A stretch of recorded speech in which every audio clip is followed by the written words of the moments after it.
Your old friend Marvin the Movie Monster here with a special announcement. As you all know, tomorrow we'll see the release of the newest Star Wars adventure, The Acolyte, brought to you by the mind of Harvey Weinstein's former personal assistant, Leslie Headland. Yes, that Harvey Weinstein. But with the growing online discourse surrounding this show, we've seen a lot of people talking about morality in Star Wars, the very nature of good and evil in this galaxy far, far away. And I just wanted to take a moment to set the record straight. Recently, Leslie sat down with Dave Filoni to talk about Darth Vader, Anakin Skywalker, and they noted that Anakin never saw himself as evil. And I wanted to point out how unfair people are being about that. Look, Darth Vader may have worked beside Emperor Palpatine, the most wretched and evil man in the galaxy, as he committed atrocity after atrocity in pursuit of his twisted agenda, but it is unfair to believe that Darth Vader actually knew about any of that. Just because he worked for the guy doesn't mean that he condoned or even knew about all his heinous actions. So it's not right to place any blame on Lord Vader for anything he may or may not have facilitated while under the direct employ of Emperor Palpatine. Or take Bib Fortuna, the majordomo of Jabba the Hutt. Can you truly believe that Bib knew that this fat, disgusting slug that he worked for was actually chaining up women and making them dance for him and then subsequently feeding them to a rancor when they displeased him? Even though literally everyone else in the galactic organized crime world knew, and Seth MacFarlane made public jokes about it years before anything came to pass, that ain't on Bib. So when he received a huge promotion in the same industry as his former evil boss, it wasn't right to pass any judgment on him. But then, of course, that didn't stop Boba Fett, the poster boy for toxic masculinity before Kathleen Kennedy and her team fixed him, from casting judgment on him and forcibly removing him from the position that he had earned. So, when watching The Acolyte, please remember that even those who were once in the employ of evil, horrible figures aren't to blame for the actions of their former employers. They simply didn't know. They still deserve to take the reins of their own projects. Hell, I'll go even further. They're entitled to those projects, because even the world's worst kept secret is still a secret kept from the willfully ignorant. Enjoy The Acolyte, folks. I'm sure I'll be watching with great interest. And make sure to like, share, and subscribe to Tooney Talk TV. Oh, and remember, see... All right, it is Thursday night in Tooney Town, and that can only mean one thing. It is time for Tooney Talk TV. Folks, my name is Marvin, and I am the Movie Monster, and I'm feeling the spooky season. Actually, I'm not. I hate the spooky season, but I thought I'd be a little bit festive with all you guys this week with my new full-screen avatar, as it were. But, folks, I can't do this alone. We've got way too much pop culture news and discussion to get to tonight. This more than a one-monster job. And since I still have power flowing through my house after the devastating effects of Hurricane Milton, I can only think of one person that I need backing me up.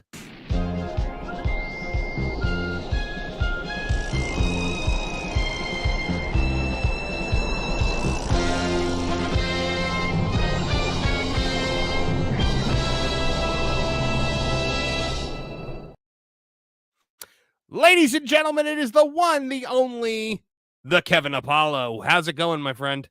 What's going on, brother? How you hanging? Oh my goodness. Well, you know what? We were unsure whether or not this show was even going to happen tonight, just because the horrible effects of the hurricane that have been going on. And by the way, our thoughts and prayers go out to everyone in Florida that's been affected by it. Thankfully, I'm down in Florida right now, and I was not greatly impacted by it. Never lost power or anything like that. So I'm very, very happy to report that we can continue to do the show tonight with absolutely no repercussions. Well. And also here to do the show with us, folks, the repercussion to the actions of the ignorant. Folks, if you are ignorant in the world of pop culture, there's one person that's going to come down on you like white on rice, and that is the one, the only, Trish. What? I don't know. I had this like funny little like moment where I was like, what if Trish was like a little white Kevin Apollo who like screamed at people? Like, these guns aren't just for show, guys. I know. There's no waiting period on these bad boys. Hi, everybody. How are you, Trish? I'm all right. I got some allergy stuff going on, so I'm like, Well, tell us more about your personal health. I'll pick it up for the chat. Yeah, good job. Also joining us this week, folks, you might know him from the world of That Park Place. Maybe you've seen him on the Pro Show. Maybe you've seen him on his own channel. He is the one, the only king of lost media and video game, information. Also a member of That Game Place, along with me. He is the one and only Nolan Thunder. Nolan. Hi, everybody. Glad to be here. Glad to be on here with such an amazing panel. Well, so we are expecting more of the Tooney Town Titans, as we like to call them, joining us a bit later tonight, or as I like to also say, the bridge crew of the Starship Tooney Town that we've got currently going. Kevin and I have been kind of arguing over who is who on the bridge on the bridge crew. Don't make me Wesley, please. You're already Wesley. Stop it. Shut up, Wesley. Dang it. I'm clearly Picard. Kevin's clearly Riker. Trish is clearly Deanna Troi. And Nolan, I'm sorry. You're driving the ship. You're Wesley. Okay, you know what? At least you're the youngest. I mean, it makes sense. It makes a certain okay. Well, just don't have me do that awkward thing in like the first episode, like Encounter at Farpoint, when he's in the chair and it's like really cheesy, hokey looking. He's got that big smile. We also said that I said that Lorne is Data, and Martin is Worf, and Spencer is Geordi LaForge. So and Spencer approved him being Geordi LaForge. He liked that. So guys, but we have a major problem that we have to talk about tonight. But first, before that, I would like to point out a couple of extremely generous people in our audience. Go and Shogi gifted 1 Tooney Town TV membership. Thank you very much, my friend, and congratulations to whoever received that membership. Just remember, guys, when you get a gifted membership, it's only for 1 month, so you have to actually go in and physically, manually renew it. And after that, it can renew monthly once you've made the decision. But for the gifted membership, it only lasts for 1 month. It's kind of a sample, and hopefully you guys like what you see. You like our exclusive live stream every Friday at 2 p.m. for members. You like the exclusive content that you guys are getting. I'm sorry I've been a little slow with it this week just because the hurricane and stuff like that. And also, you and Kumia gifted 5 Tooney Town TV memberships. Man, you guys, the generosity is complete. Is just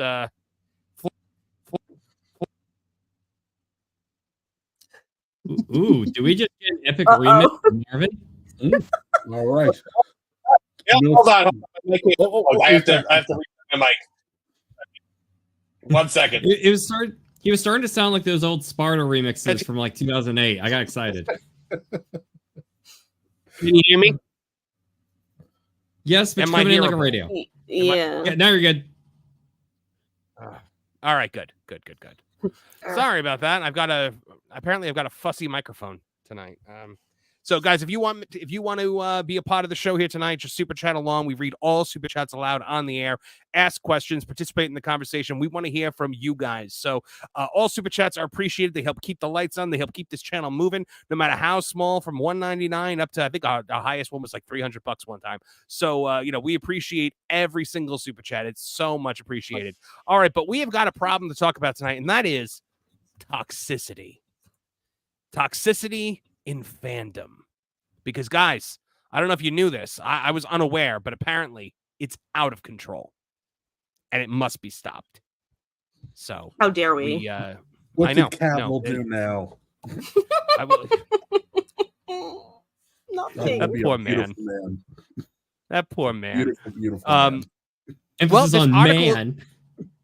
Yeah, this article in Variety, Toxic Fandom, how Hollywood is battling fans who are, quote, just out for blood, from social media boot camps to superfan focus groups. This is by Adam B. Very, who is he's one of the worst shill reporters from Variety, which is a completely shill outfit. Remember, this is the outfit that walked up to every member of the Agatha All Along cast and was like, would you say that this show is the gayest Marvel show? You've got to do it better. It's gotta be the gayest show ever. I'm starting to can't do think that that tonight. dude. I'm starting to think that dude has like a thing of like notes, whatever, like a notepad he goes through, and he has to add like his questions every time he has a unique premiere. But at the top of like every page, it's already printed. Is this the gayest? Has a little line to write the name of the show here, and then adds the other questions. It must be asked every freaking time. Oh, seriously, it is. Everything is always. I'm pretty sure his notepad just literally says the gayest thing ever, because it was also what he thinks when he looks in the mirror, I think. Also, I might add that just a spoiler alert, at the end of this article, they point out that it was co-written or contributed to by Mark Malkin, who is that guy we were just talking about. So this is kind of like the Avengers of the Access media right now. So on August 28th, Amanda Stenberg, we all remember her. We call her Amanda Same Face here on this channel. She was the lead of the Acolyte, played two characters who shared one facial expression, and posted an 8.5-minute video on her Instagram stories about Lucasfilm's abrupt decision not to pick up the show for a second season just a month after the season 1 finale streamed on Disney+. Quote, "It's not a huge shock for me," she said. "Since the series was announced in 2020, we have started to experiencing a rampage of, I would say, hyper-conservative bigotry and vitriol, prejudice, hatred, and hateful language towards us." Guys, I hate this so much. I can't. I hate that we have to report on it. I really just. It is 100% terrible. This show was not canceled because of hyper-conservative bigotry. This show was canceled because no one watched it. Okay? No one watched it, and it cost a floppity jillion dollars to make. Floppity. Yeah. So I mean, look, to almost over $250 million to make this absolute crap fest, and they just want to. They have to hold up their gender, their race, their orientation, because as we all know, the second that happens, this is what is essentially happening behind the scenes. Shields up. I just love that. Don't you I knew you'd love. Use Jean-Luc Picard in that way ever again. I will Dusty Shields up. Road slap you like he slapped Tully for slapping Baby Doll, even though Dusty slapped Baby Doll 3 months earlier. Yeah, he did. Oh my God, he did. So in other words, the Acolyte was the latest high-profile target of toxic fandom, the catch-all term for when fan criticism curdles from good faith dissatisfaction into a relentlessly negative, often bigoted online campaign against either the project or its stars or creative leaders. No, here's the thing. You guys don't allow good faith dissatisfaction. Any good faith dissatisfaction is lumped in as relentlessly negative, often bigoted online campaigns. We've seen it repeatedly. Go ahead, Kevin. But here's the other part of it, the bigoted part. Prove it. Prove it. Yeah. Because 9 times out of 10, we can scrub and scrub and scrub, and you're not actually going to find it. I have yet to actually find the racism thrown at Rose Tico. We all saw what happened when it was Reva. There was a black dude pointing out that she's not the first black person to ever be in Star Wars. Was that and he was and he that the was racist diatribe that caused you and McGregor to be like, "You're not Star Wars fans, and neither am I"? Yeah. Exactly. Like, well, it's a black dude using a soft day to talk about how there were other black people that got there before. That's not racist. That's Well, just black men are the new white guys. Haven't you heard? well, yeah. That's a whole nother discussion for another time. I mean, we're just being honest about how we actually feel now. But that's why black and white duos are so cool. Riggs and Murtaugh, the Dudley Boys, the Acolytes, Crockett and Tubbs. They hate us because they ain't us. So it says, in a franchise economy increasingly dependent upon established audience devotion to drive the bottom line, the threat of toxic fandoms poisoning that enthusiasm has become seemingly intractable headache for almost every studio, and it's only getting worse. Hey, how about maybe you don't make a franchise economy that's increasingly dependent upon established audience devotion? Maybe make new things and stop rebooting established franchises, things that we love, and changing them to fit a political narrative of today that a lot of the people that love this franchise don't agree with. And maybe try doing something, maybe try being creative, maybe try making new things, making new characters. But no, instead we just have to take the things we love and tear them down. Go ahead, When Jeff. was this article written? Like the other day. This article, yeah, this is like last week. Oh, so okay, so we're running cover for the director of awful hangover movies, right? Because I'm assuming that's what no, this is. The Joker. Actually, no. I think that they're throwing him under the bus in Hollywood. I think there's been a collective decision in Hollywood to throw Todd Phillips under the bus. And well, we can talk about that a little bit later. But I don't know maybe it's Agatha. Maybe it's the fact that nobody's watching Agatha, and they're running cover for that. Agatha isn't even making. And I actually have some decent things to say about Agatha this week. But Agatha isn't. Agatha has made. It's funny. What the hell, Trish?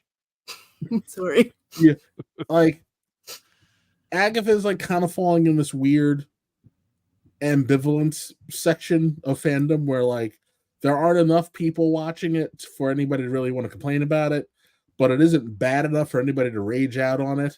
It's just kind of there.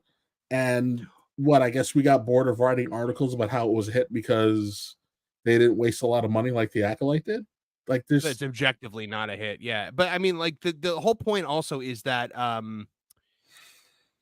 forgot the point. To the point that I forgot the point. No, now I remember. I think it's also possibly that Marvel has moved from the rage portion of the stages of fandom death to ambivalence. I think that just nobody cares anymore.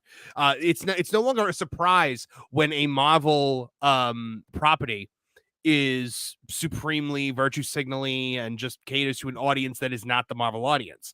That is just par for the course at this point. Well, right? Am I wrong? I was gonna say, yes, I agree with you. I was gonna say when Kevin said it was ambivalent, that's in a weird way why I didn't remember to watch this week. Like it's not must-see TV, but then I'm also not thinking about it because it's not so horrible. So I always seem to forget that it's on. So it's like that's almost worse in a way. If I didn't have pros Agatha after parties in my calendar every week on Wednesday nights, I would be like You'd forget. Yeah. And I always remember too late.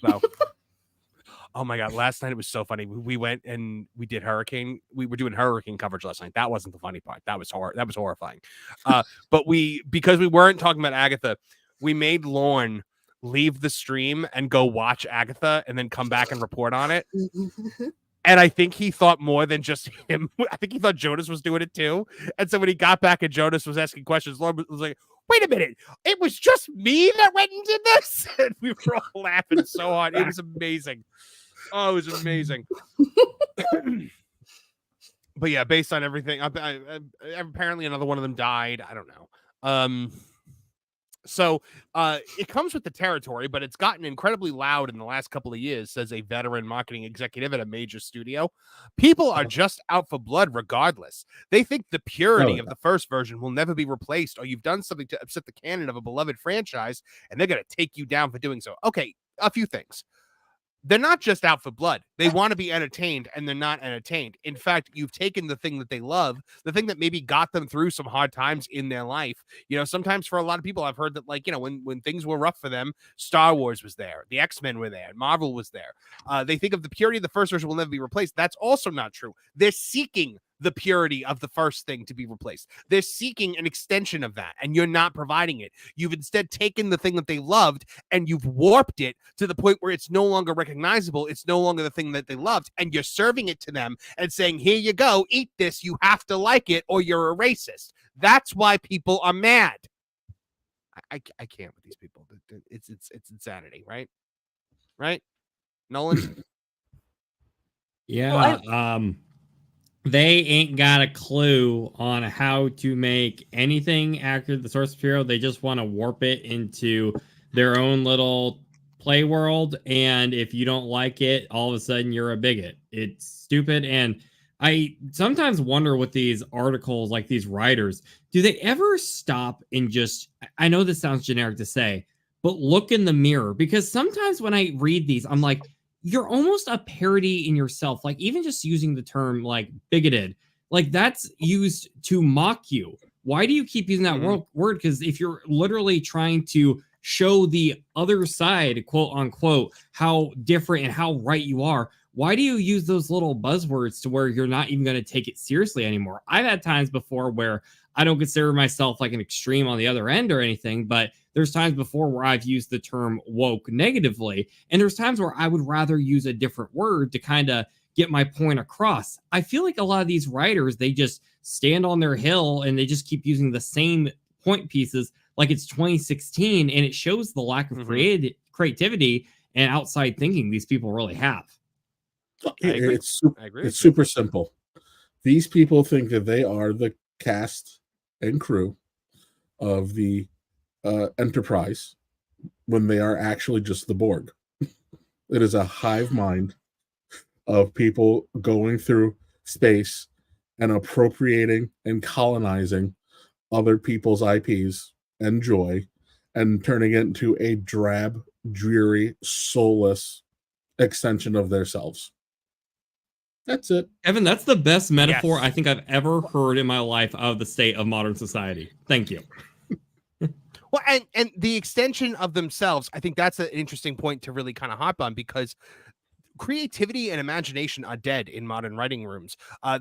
People can only nowadays just take themselves and give you some kind of self-insert. That's why there's usually one developed character who's typically a terrible, terrible human being, and the rest are all just cliche caricatures that surround them. Or you've got different people that pop in that are what's the metaphor I'm looking for here? They pop in the different aspects of the writer's psyche, in a sense. And most of these people are just wretched human beings, and that's why so many modern stories are about wretched human beings. And the moral of the story, like in The Acolyte, boils down to, and I think Agatha all along as well does the same thing too. It's like, it's okay to be a wretched human being. You're actually a better person for being a terrible person, because these people just hate themselves and they're trying to justify their own existence. Yeah, I had trouble following that for a second. I got there. I got there. I think that's one reason why.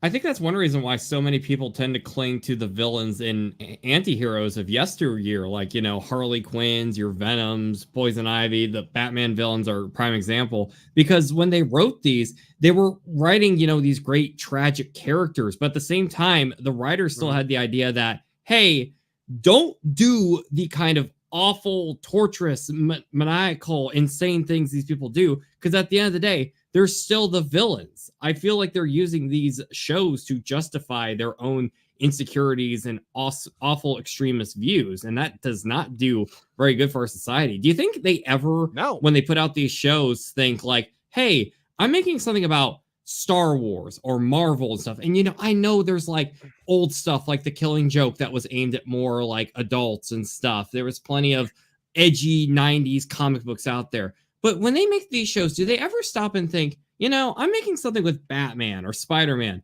If I'm showing this to a kid, is this going to leave a good impression of how they should grow up to be with morality? Like, you don't have to agree. They don't think about it for a second. No, they actually hate the concept of morality, and ethics. That's why we are stuck with so many programs that are steeped in moral relativism.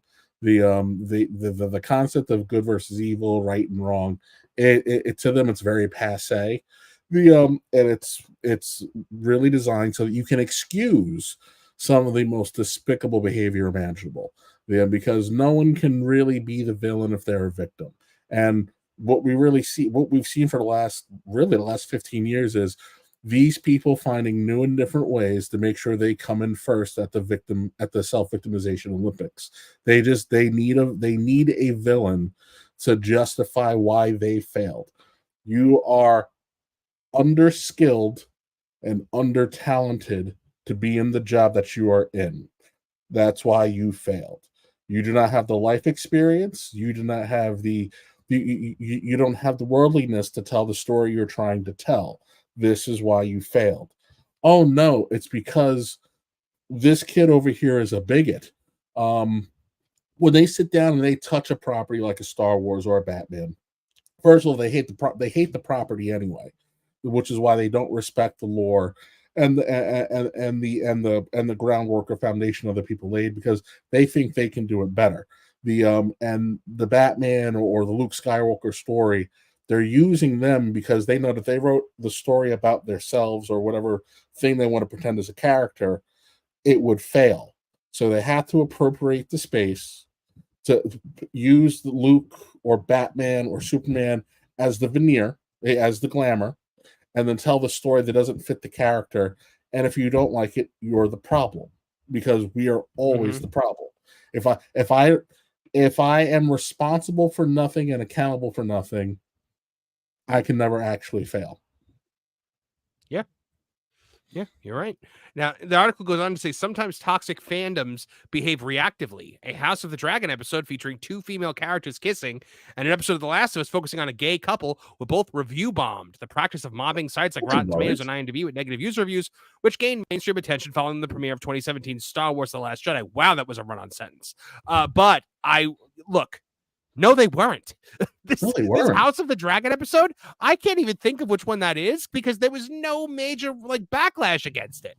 That Last of Us episode, I saw the only criticism I got of that Last of Us episode was that they were like, that's not Bill.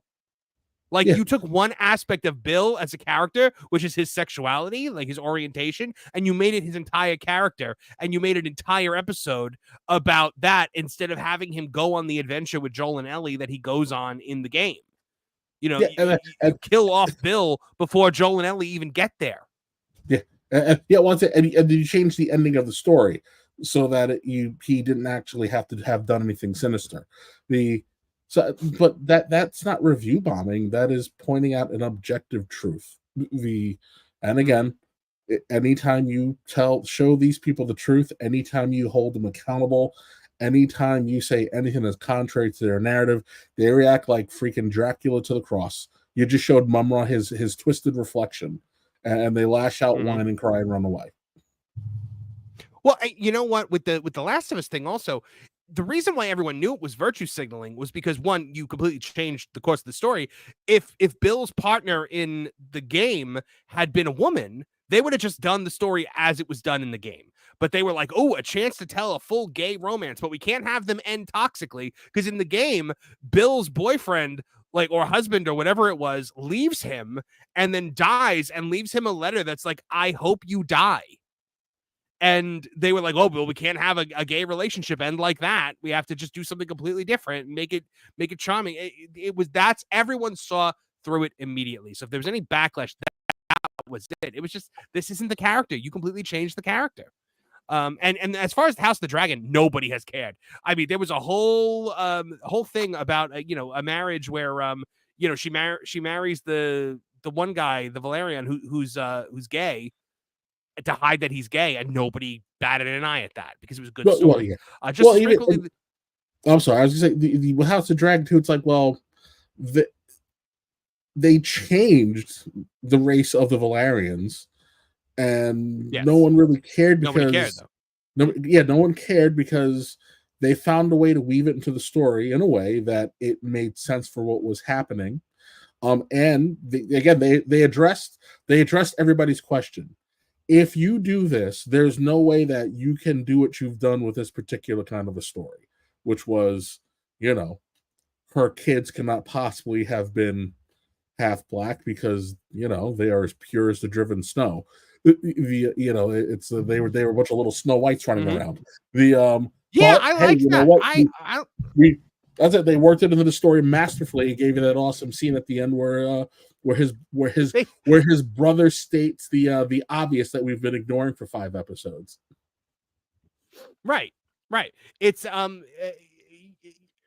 it would be one thing if the Valerians were like, if they changed the story for the Valerians to all of a sudden be like ostracized because of their skin color or something like that. Nobody ever mentioned it. It's never brought up. That's why nobody cared, because you didn't make it about their skin color. It's, I don't know, man. Just as frequently, the backlash begins before the project has seen the light of day. A Reddit mega thread dedicated to outrage over Bridgerton casting a black woman as the love interest for Francesca. Social media epithets directed at actors of color cast as elves and dwarves in Lord of the Rings of Power, and death threats aimed at Leslie Jones during the press tour of 2016 Ghostbusters. Now, the only one on this that I can really speak to on the Rings of Power thing, look. No one should ever be sending anybody death threats because that's ridiculous. It's movies and TV. It's not the end of the world. But the reason why people rail against the Rings of Power cast is because they can't just be in the thing. They have to posture themselves like they're a civil rights leader while they stand up there and be like, I am the first black female dwarf, and I told my daughter that now she can identify with fantasy because I am a black female dwarf. And I'm like, no, she could have identified with fantasy before you were a black female dwarf, because you don't identify with the outer appearance of a human being. You don't identify with skin color or who you want to have sex with. You identify with the intangible properties inside. You identify with honor, with heroism, with bravery, with love. These are things that we all experience as humans and things that we can connect on a basic fundamental level. Yes! I don't know. Side note, if we're going to talk about Reddit, because I actually had a lengthy discussion with somebody who's actually quite an expert on this about 2 weeks ago. Hi, Jason, if you're watching. He broke down he broke down that the vast majority, and when I say the vast majority, like it's like a 40-to-1 ratio of moderators on Reddit are ultra woke conservative. I mean, ultra woke progressive, and that they actually suppress anything that vaguely resembles a conservative algorithm. So there is no right-wing conspiracy blooming on Reddit to complain about crap movies. Listen, Leslie Jones is a rough-looking lady. I'm sure she's really nice. But when you look like Leslie Jones, people are going to point out that, oof, you're a rough-looking woman. And why are we still talking about this movie? Bro, you made a terrible movie. Get over it. It had nothing to do with the fact that they were ladies. It had everything to do with the fact that it was just a terrible, terrible movie. It's not even bad. It's a dumb movie. You made a really dumb movie. And it is unfortunate. As a remake to one of the most beloved, intelligent comedies of all time, like Ghostbusters and even Ghostbusters 2 to an extent, they're not dumb movies. They're not like dumb popcorn fun. They're actually like, there's some smart jokes in there, and yes, people get slimed. Ghostbusters 2, I said we got to give it more love because it is a completely and totally different movie until the last 10 minutes. Yes. That is very true. Oh my goodness. Perhaps the greatest irony. Go ahead, Trish. Before you move on, Bridgerton was in there. I've never watched Bridgerton, but I know about the premise. And this is where I get legitimately offended when you take a real person in history, a real historical figure, and you change their sexual orientation, you change their race. Queen Charlotte was white. I'm sorry, that she was a real person that lived, and you're turning around and representing a real person in real history incorrectly, and that absolutely bothers me. The same as bisexual Black Anne Boleyn. And Yeah. I think say that. I think it was that Lady Jane Grey. I didn't watch it, and I'm a Tudor's autodidact. I know a lot, and it makes me legitimately offended and angry that they take real people and they change them as if they are fictional characters. I know some of them were half a millennium ago, but they were still real people who really lived and really are a part of history. And I draw a line there. You can't do that. You shouldn't do that. It's gross that you do that. And I don't care if it was a fictional queen, I would have still said, the time frame they're talking about, not at all likely, but whatever. But I didn't know it was an actual historical character they were talking about. Weird how they left that out of the article. Like Doctor Who did it with what was it? William Tell was black and hunky. And Isaac Newton. No. I'm sorry. It wasn't William Tell. It was Isaac Newton. That just makes me legitimately annoyed. Not this is legitimately angry. Because it was a real person. I can't wrap my head around it. And also, what that does is give people who don't dive further into that topic on their own a wrong representation of what that time was and things that went on then. Mm-hmm. And those two things together drive me over. People go, historical fiction. Well, it's good if it gets people into history. And I agree with that, but that is 1% out of the people who watch or read historical fiction. They don't actually find out the truth. And so that's where I get a little... I mean, wait, are you telling me that Alexander Hamilton and the Founding Fathers weren't a bunch of Puerto Ricans and black people who rapped all the time? That is indeed what I am telling you, sir. It's just... that's one of those things that legitimately, it upsets me. It upsets me. I'm sorry. I have to skip ahead in the super. We're gonna get to all the super chats in one lump here, but Jonas J. Campbell from that Park Place for $5. Kevin Apollo would make a killer Maki de Lafayette. oh my goodness. Man. Jonas is the. He goes, I would like to point out that I sent that super before you made that joke. He's like an assassin. He just comes out of nowhere and just snipes with a killer joke, and then it just fades away. Oh my goodness. I believe I sent you a link also, Jonas, if you wanted to pop in for a few minutes. He also, so let's see. Perhaps the greatest irony of this phenomenon is the disproportionate impact these toxic fandoms have relative to their actual number. Oh, here we go. The very vocal minority. Look, at the end of the day, I think I said this in a video recently. You have to stop thinking about people that are dissatisfied with your products as the vocal minority and start worrying about the silent majority. Because that's why these projects are failing. If the toxic fandom, so to speak, or the people that are the detractors of, which let's call it what it actually is, detractors of what you're doing, if they were the vocal minority that you say they are, your things would still be succeeding. We'd still be back in the mid 2010s when people were being a little grumbly about this stuff, but these movies were still making money. Now we're at the point where they all bomb out, and there's got to be a reason for that. So the vast majority of any fandom are casual fans, as John Van Critters, VP of Star Trek brand development, who's been with the storied franchise since the 90s. The number of people who live and die on their franchises are very, very few, and those who come after things they espouse to love with venom are a really, really tiny subset of that already smaller subset of fandom. It's just much easier to see it now. I don't know that it's really that much broader than things were in 1995. It's just that the bullhorn wasn't there. Look, at the end of the day, it is a load of garbage. This absolute load of garbage. Fans are called fans because fan is short for fanatic.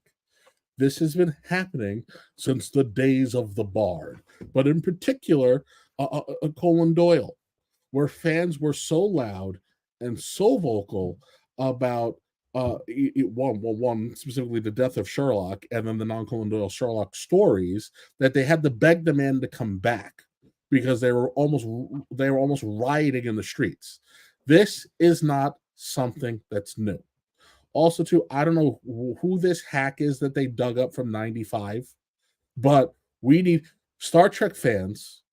The only reason that we actually even have Star Trek to bloody day is because Star Trek fans found other fans and started getting together at places they rented for conventions. It's why you have Comic Con. They have always been vocal. They have always, so you just used to send your stupid letters to the studio, and some poor secretary, after being groped by her boss, was forced to read your stupid little fan letter. Sometimes they just gave it to the actor directly. The bullhorn was actually significantly larger back then because you had direct access to your specific target. Why are we BSing right now? This gaslighting nonsense is why these people fail and will continue to fail, and why they're terrified that it's all burning down around them because everybody can call them out of their shit.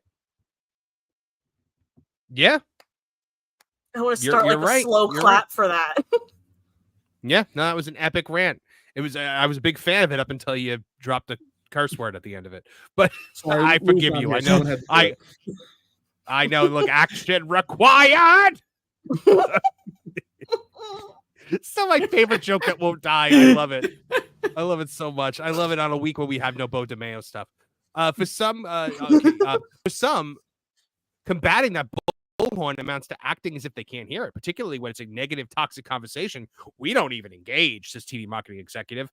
Like with toxic people, you try to not give it too much oxygen. One principal concern is that reacting to these kinds of attacks risks alienating fans who are unhappy with creative choices about a franchise, haven't tipped over into abusive behavior. So a studio may attempt to amplify friendlier voices instead, or reply to comments that are positive and elevate those things. Look, at the end of the day, you lump all of the fans who are unhappy with creative choices about a franchise that haven't tipped into abusive behavior with toxic people. Okay, you're constantly doing that because everyone that votes with their like maybe giving something a thumbs down or giving something 1 star on IMDb or on Rotten Tomatoes, those people are lumped in with review bombers. You're 100%.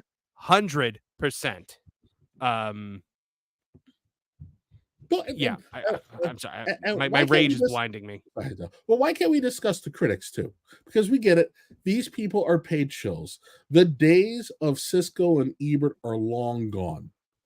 And frankly, I love Roger because he turned around and he made a movie.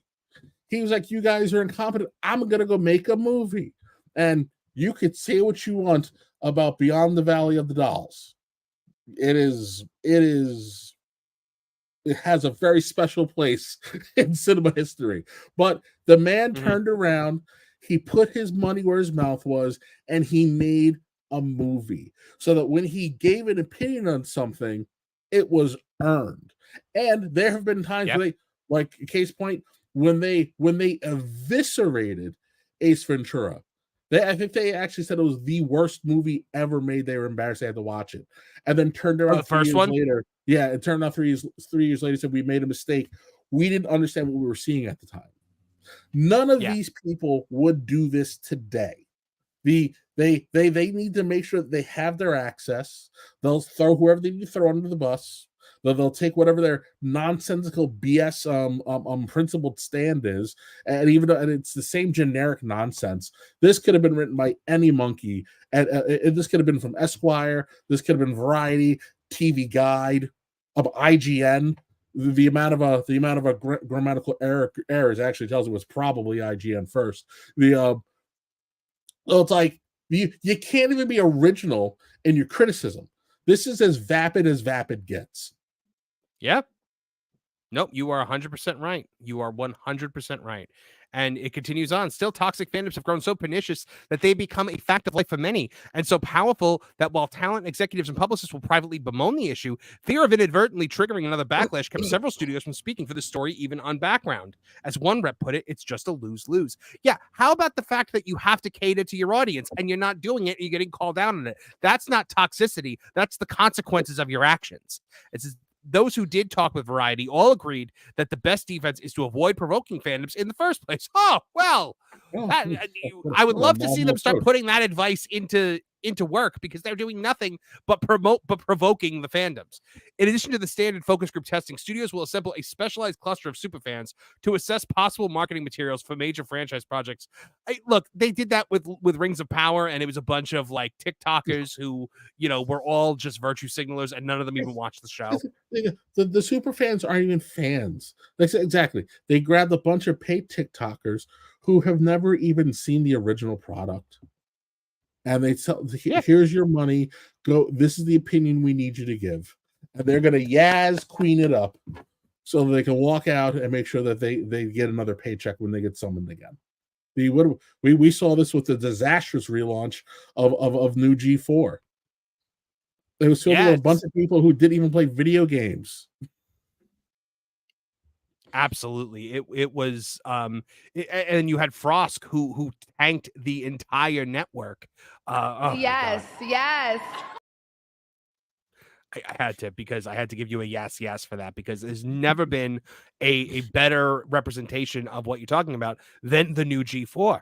When she was like, Olivia Munn wasn't there to be eye candy for you. Yes, she was. I'm sorry that you don't like that. I'm sorry that that's uncomfortable for you. But yes, she was. She was specifically there for that purpose. That was the purpose of her on that show. She has good opinions on games. She's an intelligent person, but the role she was cast in for that show was that.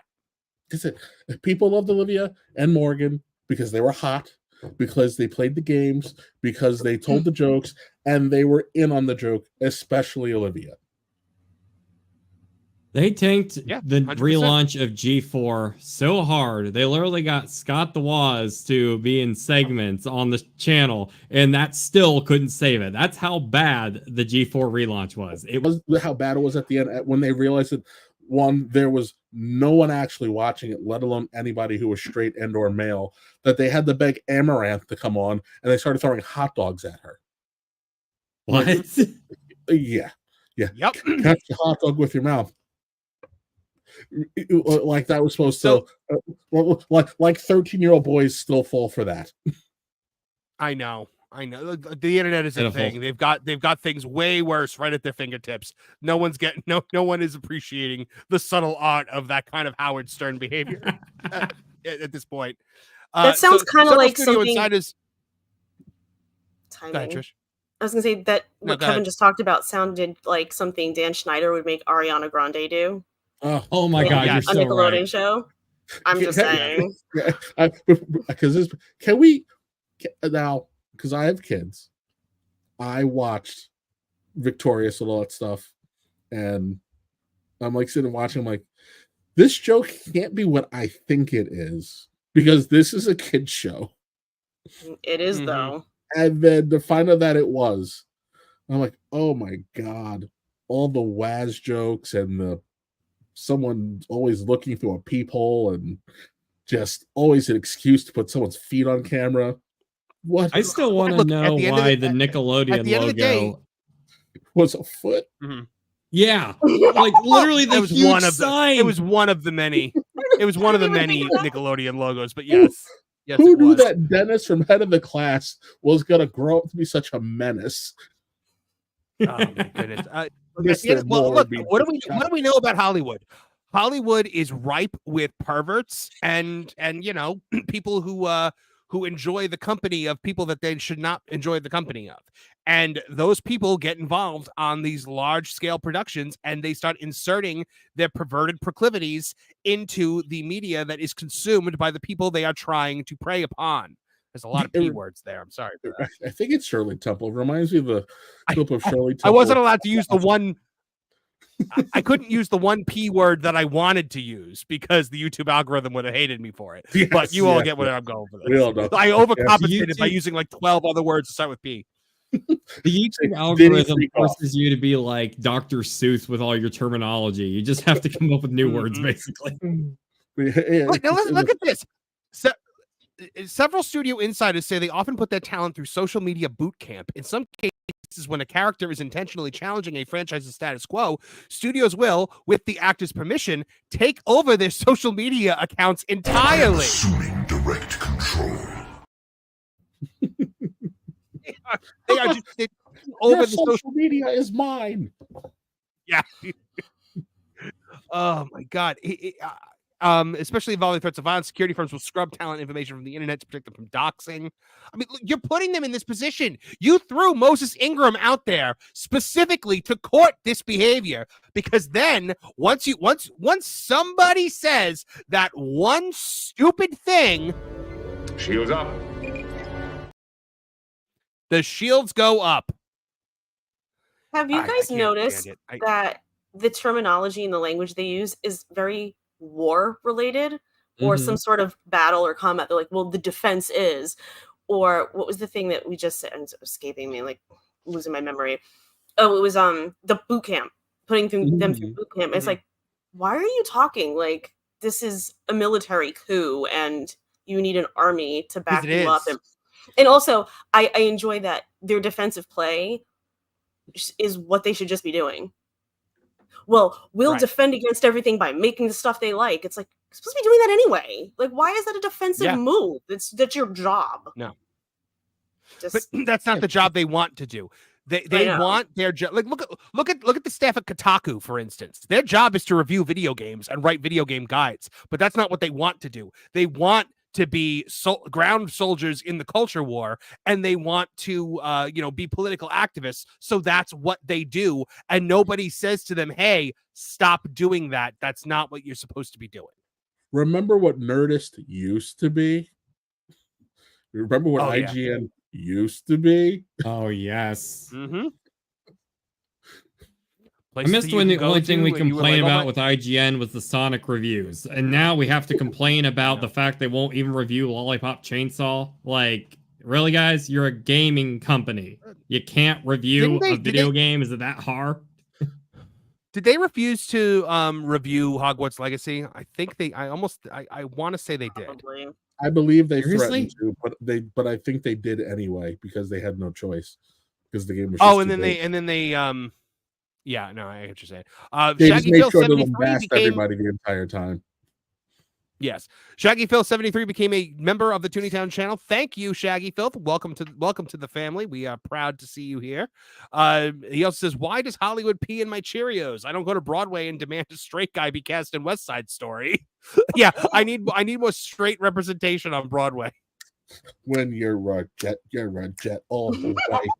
I love that movie so much. The real one, not the new one.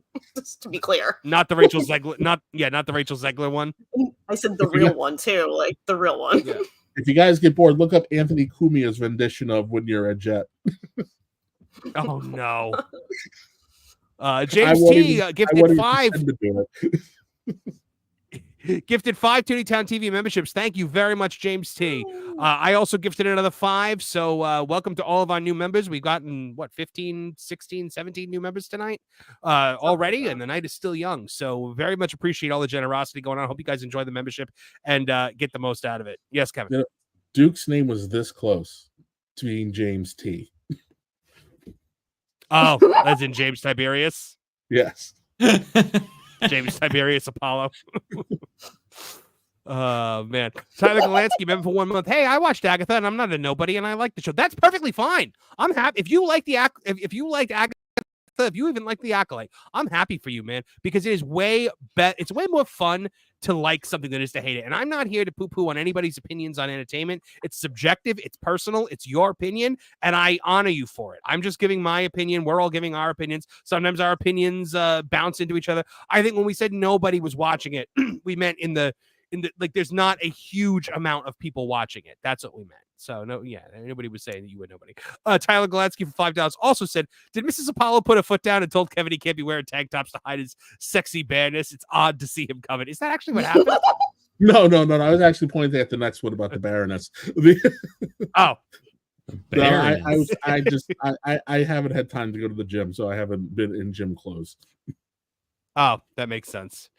Rapid Wolverine LCK. Look at who his avatar is. And he says, glob gold, glob gold, glob gold, glob gold, glob gold, glob gold, glob gold. If there is one thing that I am proud of with this channel and with this show, it's that I have brought more awareness to the glory of rebooted Flintheart Glob Gold. Go and Shogi, member for 1 month, comments, Bridgerton is becoming the litmus test for intelligence. There's those who watch it, IQ of cabbage, and those who value their gray matter. It's amazing. That is very true. I have not watched any Bridgerton. I guess I value my gray matter. I watched what was the first one where it was nothing but a bunch of like prissy British people going, oh, loop-de-doo, with Maggie Smith. It was yes. Gosh. Do not talk bad about Downton Abbey. Oh, I won't man. I won't allow it. Look, my horrible ex watched it. And so I watched it and I was just like, oh, I hate this show. I liked the Dowager Countess. I liked her. But like everything else, I was just like Downton Abbey.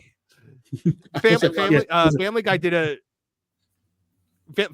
a thing about a Downton Abbey like show where it's like a wealthy British family at the turn of the century dealing with slight social change, and the girl's like, I would like to learn how to I would like to learn how to drive a car, and the father's like, everything I've ever heard vexes me, and I'm like, yes, that's exactly Downton Abbey.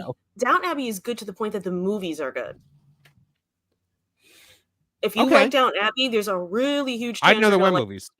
There's two movies. I think the last one just came out like a couple years ago. Eventually, I did actually get sucked into the story of Downton Abbey, and then a spoiler hit me, and I was like, okay, now I don't want to watch it anymore. I cried my eyes out. That show. You can't really compare the two because Bridgerton is really more like Lady Skinamax. It's just and Downton Abbey's PBS. And Downton Abbey's PBS. Let's sit down and think about what we're watching for a moment. Kind of TV. Tennille89, aka Dislikes Puns, for $5. Bit late with this, but Arch put out a video essentially celebrating the Variety article since it shows the fear has finally set in for the executives.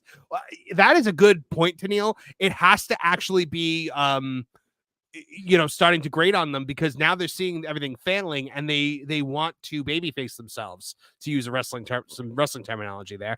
But that's a very good point, is that this article is reactionary, and it obviously does not come just from the Access media. It comes from the studios themselves. So I agree with you, and congratulations on your 10th super chat, which is a running gag that we have. Tennille89 has some kind of glitch with the super chatting function where it always says celebrate their 10th super chat at the bottom of it. Super chats constantly on Pro's channel, on that Park Place, on that Game Place, and every single time we always say, and congratulations on your 10th super chat. So I'm glad to see that's still going on. Tyler Golansky, $4.99. I miss Olivia Munn cosplaying as Barons. That was my introduction to her. The Baroness. Was she the one that was in the Baroness? Was she the one that was in Mass Effect 3? Yes. She's in Mass Effect 3. It was Olivia She Munn. was Psylocke. Yeah. She called MC Hammer McHammer. Kevin, wasn't she dating Aaron Rodgers at one point too? Yes. And then she went and stole John Mulaney from his wife, essentially. Yeah. I don't actually know the dynamics there, but I know that he left his wife and then got with Olivia Munn and knocked her up, and now they have like 2 kids. Yeah. Olivia Munn showed the world how she was celebrating the Super Bowl with Aaron Rodgers by accident, if anybody remembers that. Oh, I don't remember that. Okay. Denisha Lane, member for 1 month, says, hey, Marvin, you're the GOAT, loving your channel. Loving having you here, Denisha. We love having you here. I hope you would enjoy the membership. Okay, moving along, guys. So Joker is a miserable failure. Who could have saw that coming? Me, after I saw it last Nolan. Week. We did at the same time. That was amazing. I enjoyed that. We occasionally, you and I. That's an opening credit sequence moment. That is. Oh my! I gotta mark that down. Hold on. That was around 58 minutes. I have to put that into the opening credits. Well, why are we marking it down? You guys. Because I gotta put it in the opening of the show. Because yes, we made the opening, Nolan. Woo! Not yet. I have to actually do it, and that's Well, you have to now. Everyone heard you. We're gonna nag you every Oh, wait, time, every week about it. I just saw this right here. Go and Shogi saying Gilbert Gottfried roasting Bob Saget is an all time. That is amazing. We can't actually do it here, but when Bob Saget blanked and killed a girl in 1980, I laughed at that so. He just keeps saying it. The beauty of a Gilbert Gottfried comedy is that he just keeps saying the same thing constantly, and it's amazing. Wild Man and Yavin for $10. Welcome, my friend. Good to have you here, man. Does it ever get cold on your moral high ground? May she rest in peace. With talking about Dame Maggie Smith. Does it ever get cold on your moral high ground? I love her so much. They actually did a fan. They did a fan tribute to her at Universal Studios recently, where all the fans gathered outside Hogwarts and raised their wands to the sky. In basically doing the Dumbledore funeral. And they did it when Alan Rickman died as well. They do it whenever any big Harry Potter actor dies.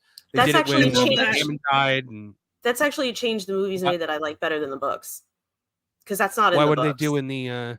It's not. I mean, they also proceeded to cut out the entire Dumbledore's funeral, so they kind of take it away. But they don't That's do. true. I forget what they do. Like a charcoal. But the wand thing was something they made up for the movies, and that is one of the changes that I did always appreciate. I think that that's better than how it went in the book, personally.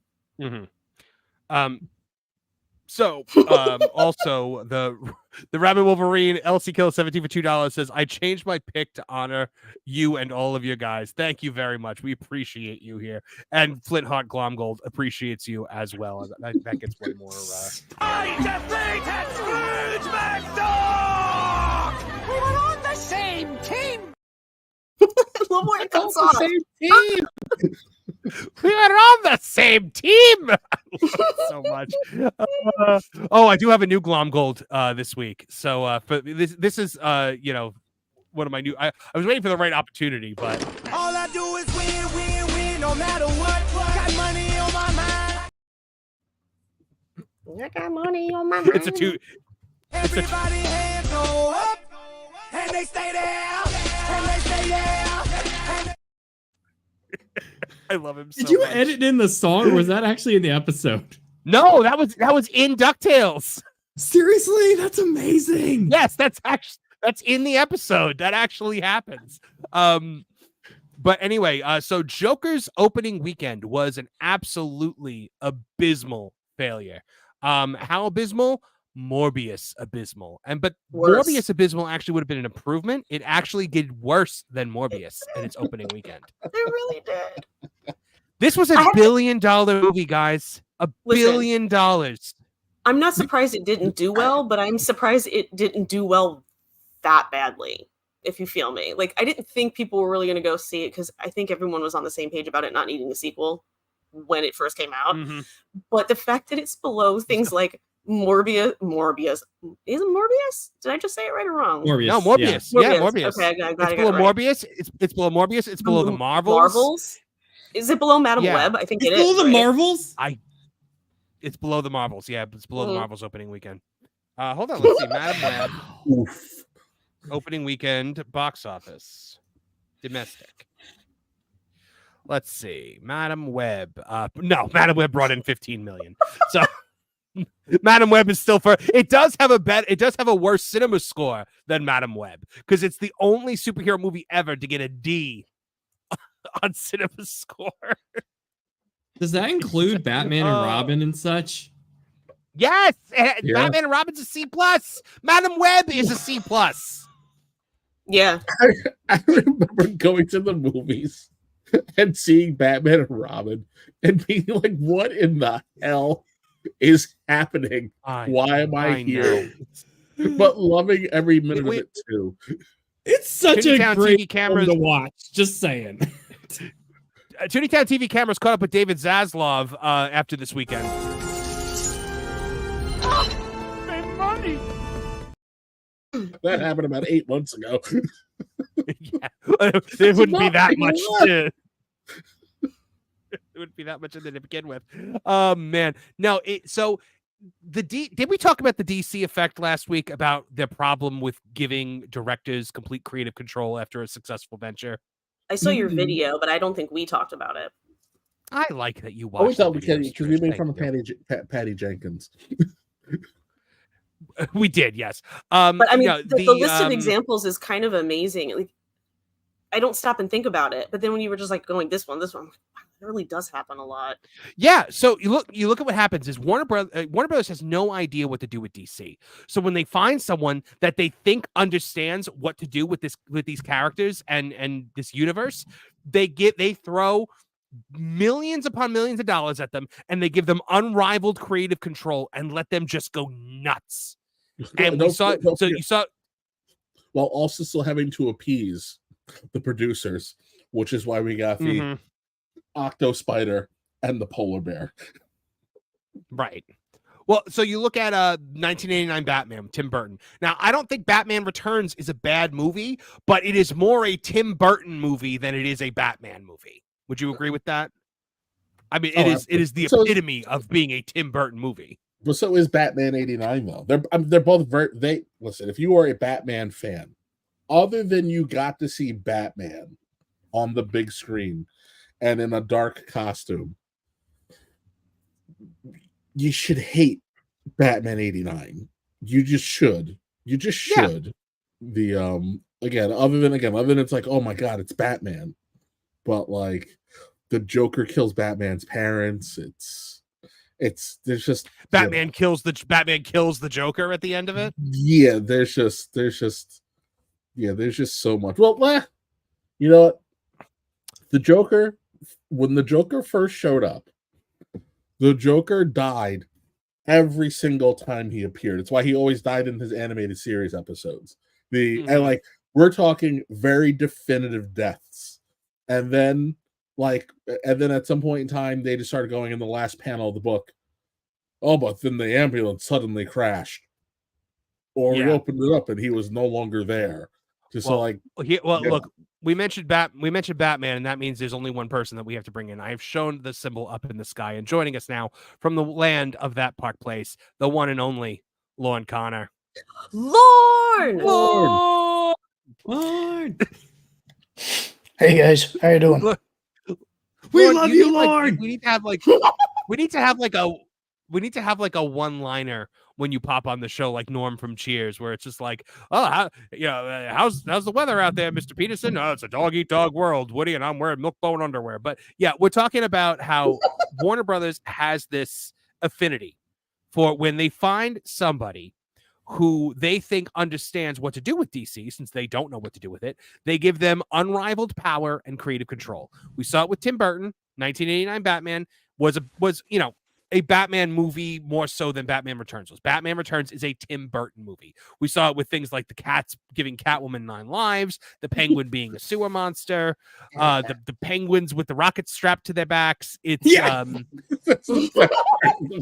love that movie so much. The best part of the movie is when the look back is the best part of the movie. When the penguin shoots the rocket out and Michael Keaton just looks back over his shoulder like, did I almost just get killed by penguins? Like but you also see it with Joel Schumacher, Batman and Forever. When I was a kid, I loved Batman Forever because it was a movie made for kids. And then they let him go nuts with Batman and Robin. Plus the studio wanted a toy commercial, essentially. We saw it with Zack Snyder. Man of Steel succeeded. They gave him the entire universe. Christopher Nolan, after the success of 2 films, Christopher Nolan went off the deep end with creative control. Then we saw it with Patty. Don't be fair now. It's like that third movie deserves some respect. It's not as bad as you make it out to be. I can't stand that movie. At the end when he's like, how about when he's just like, I know you Batman because you looked at me in the orphanage that one time, and I get 2 looks from billionaires. One is get in the car, don't tell anyone what happened here, and the other one is I'm Batman. And you gave me the look. You gave me the I'm Batman look. I couldn't handle Super Cop John Blake, a guy who can't win a fist fight against a single criminal in that movie, and then at the end he just tosses him the keys to the cave, and he's just like, "Have fun with it, kid." Who are you? No, I'll just tell you that when you're a kid, Then you give a kid a blanket on the worst day of his life. That kid who you gave the blanket to, you made him feel warm inside. Then he grew up to be a violent sociopath. So that's who I am. And Gordon's like, wait, that doesn't narrow it down. I have put so many coats on so many kids throughout the course of my police career. There's a kid getting a coat draped over him in this city every single night. How about you just tell me you're Bruce Wayne? I can't stand that movie. And at the end, when he's like, I'm Robin, I'm like, that was just Christopher Nolan writing F you on his middle finger and holding it up for everyone to see. What do you like about that movie, Lauren? I have to know. Well, I actually like quite a few things about it. It's the least of the Nolan movies. I agree with you there. But a lot of that is because Heath Ledger died. There's only so much you can do to recover from that. I actually, even though he's not my version of Bane in my head, I actually like Tom Hardy's portrayal of Bane. It was far from the worst thing in the movie. There were moments where I liked it. I think Tom Hardy is kind of the king of the interesting choice. I think the class warfare angle is good, particularly for the time that it came out in, and I think that really plays to Catwoman's take on things. I think that Anne Heche was the best Catwoman that we've ever seen cinematically. I even like the stuff down in the pit, although fixing somebody's broken back by punching it and holding him in traction is a little weird. I have some problems with that. I even like the fact that basically what you're doing is kind of a mini version of No Man's Land when he gets back to Gotham. You know, it's like, I get what they were going for.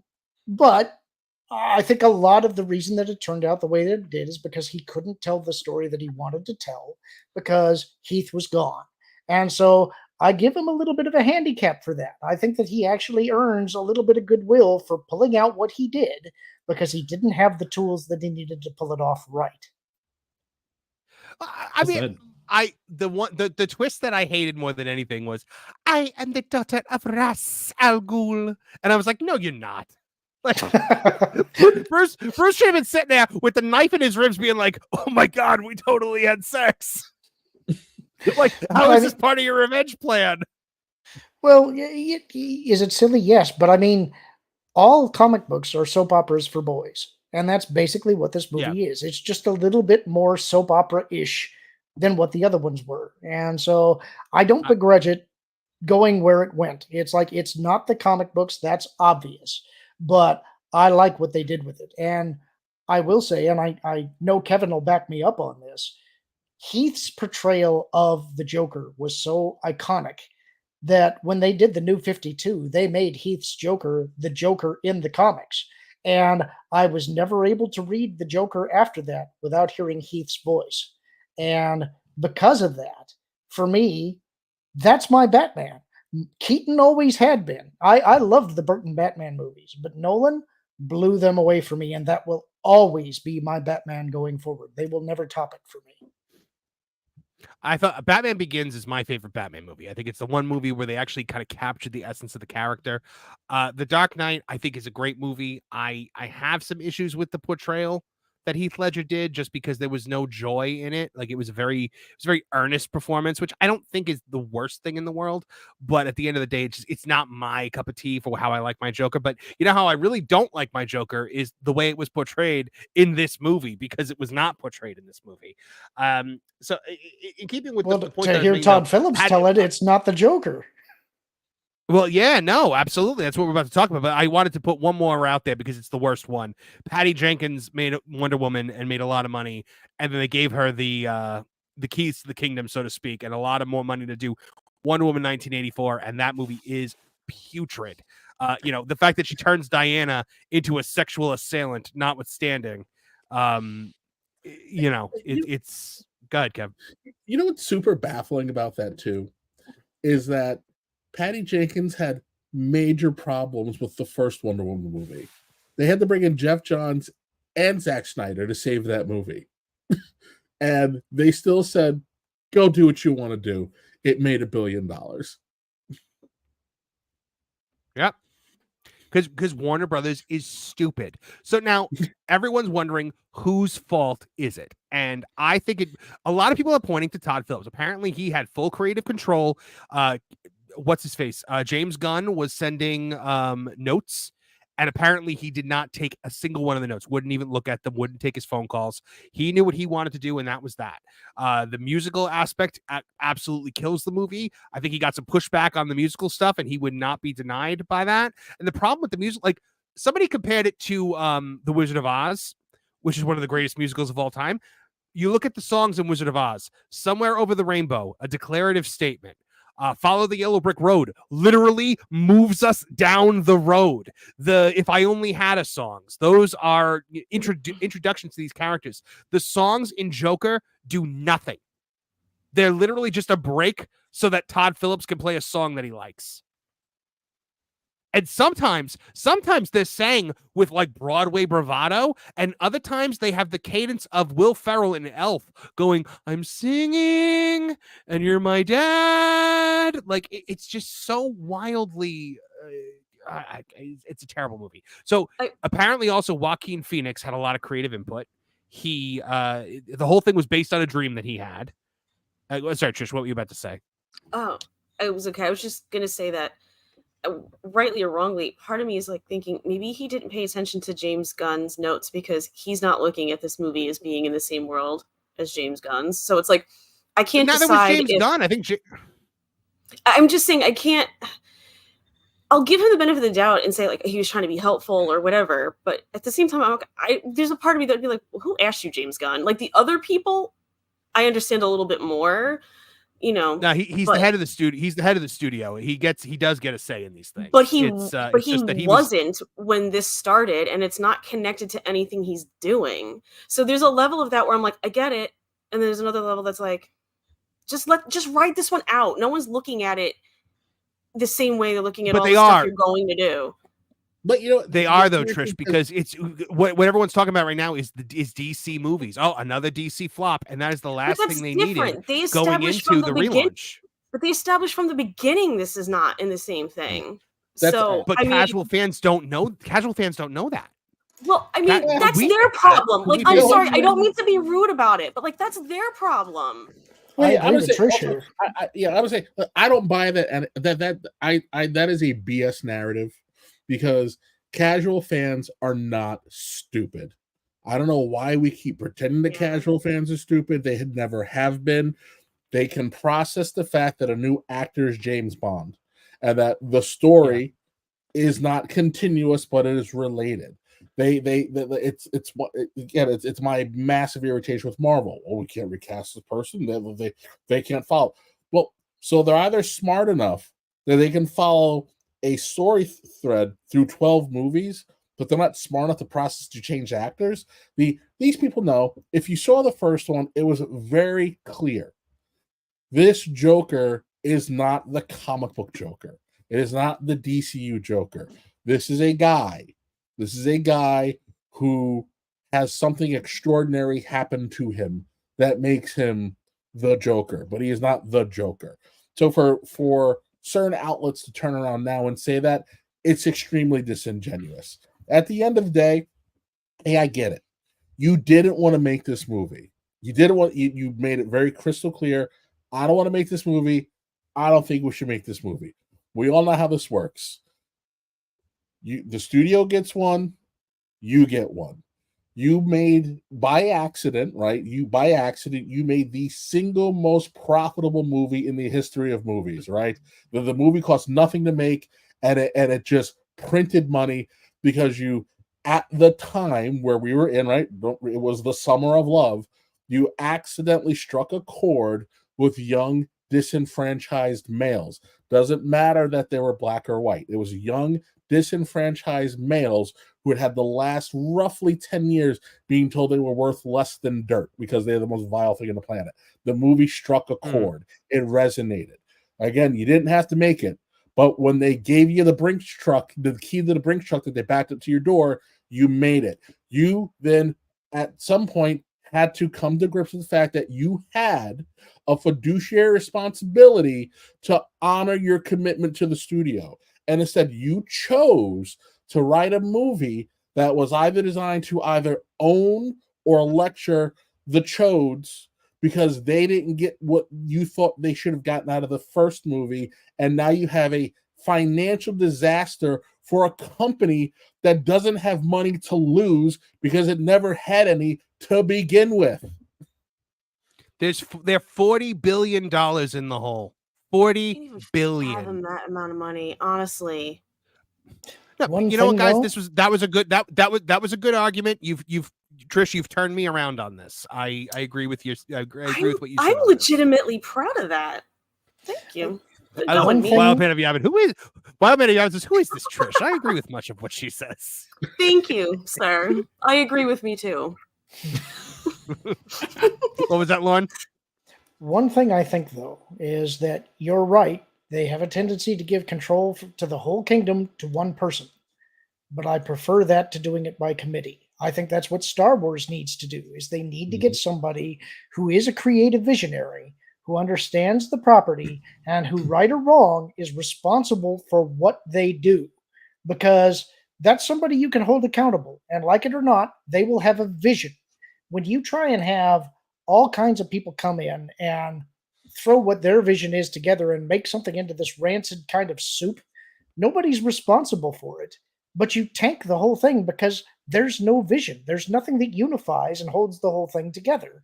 So I think the mistake they're making when they do give somebody creative control of the whole property is letting them keep going when they fail. What they need to do is understand that not everything has to live forever. You can have one or two movies that have a tightly controlled vision by one person, and then go off and do something with somebody else to give somebody a different flavor. You can have a Christopher Nolan Batman coexisting with an Adam West Batman. That works because people understand these are different types of stories that appeal to different kinds of people. Not everything has to be tightly unified, but whatever you are making needs to have a tightly unified vision. I think that's an excellent point, Lauren. I definitely think that's an excellent point. But you know what? I was just thinking, like, as you were saying it, is there anything more Joker than setting a giant pile of money on fire to make your point? It's not about the money. It's about the message. It's like that. Actually, if you think about it, that was the most Joker thing they could have done, was use this movie to just light money on fire. Yes, Nolan. Can we make the third film literally just a movie about the Joker having to make a follow-up to the Joker, like finding out all the production behind the scenes and just find like, oh, it's gonna be glorious, we're gonna make it into a musical, and Harley's like, go ahead, sorry. They could do that and be comic accurate because Joker did go to Hollywood and become a producer as Joe Kerr. So you could do that. You could totally do that. Go for it. Oh my goodness. The movie is absolutely terrible. And what my point that I was trying to make here, though, is everyone's trying to blame fault. The entire media is blaming Todd Phillips for this. Clearly, they have decided somebody's got to burn for this, and that's going to be the Hangover guy. I don't blame him for making the movie. He should. He just shouldn't blame the Lowell. Ultimately, he shouldn't just be. They're just blaming him. I think a lot of this blame goes to Warner Brothers because the sequel never needed to happen. You could have been happy with just like making a definitive statement with what was at the time one of the highest rated R-rated movies of all time, or highest grossing. I don't think it did not beat The Passion of the Christ, but it was close. I don't think you can blame Warner Brothers for this because they made a low budget movie that they didn't have any faith in, and they gave points to everybody to get it made. And then it made $1 billion. And they looked at that and thought, wow, we've got something here. And we just gave most of it away because we were paying everybody in points. We've got to do a sequel to recoup our investment, and we've got a franchise here. But they thought, well, Phillips is this genius. He somehow made this work when nobody saw that it could happen. So obviously we got to give him creative control. He knows what he's doing. Let's be real. Scorsese. Everybody forgot that it was Scorsese's story.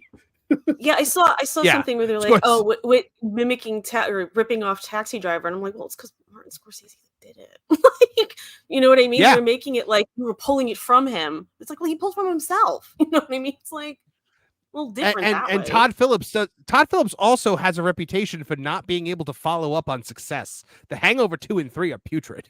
Well, I was saying, if anything comes for this, then it should just be that Todd Phillips is not allowed to ever make another sequel because he is the king of diminishing returns. Look, At Old the very School, least, Old never School is give him still a great final movie. cut. Yeah.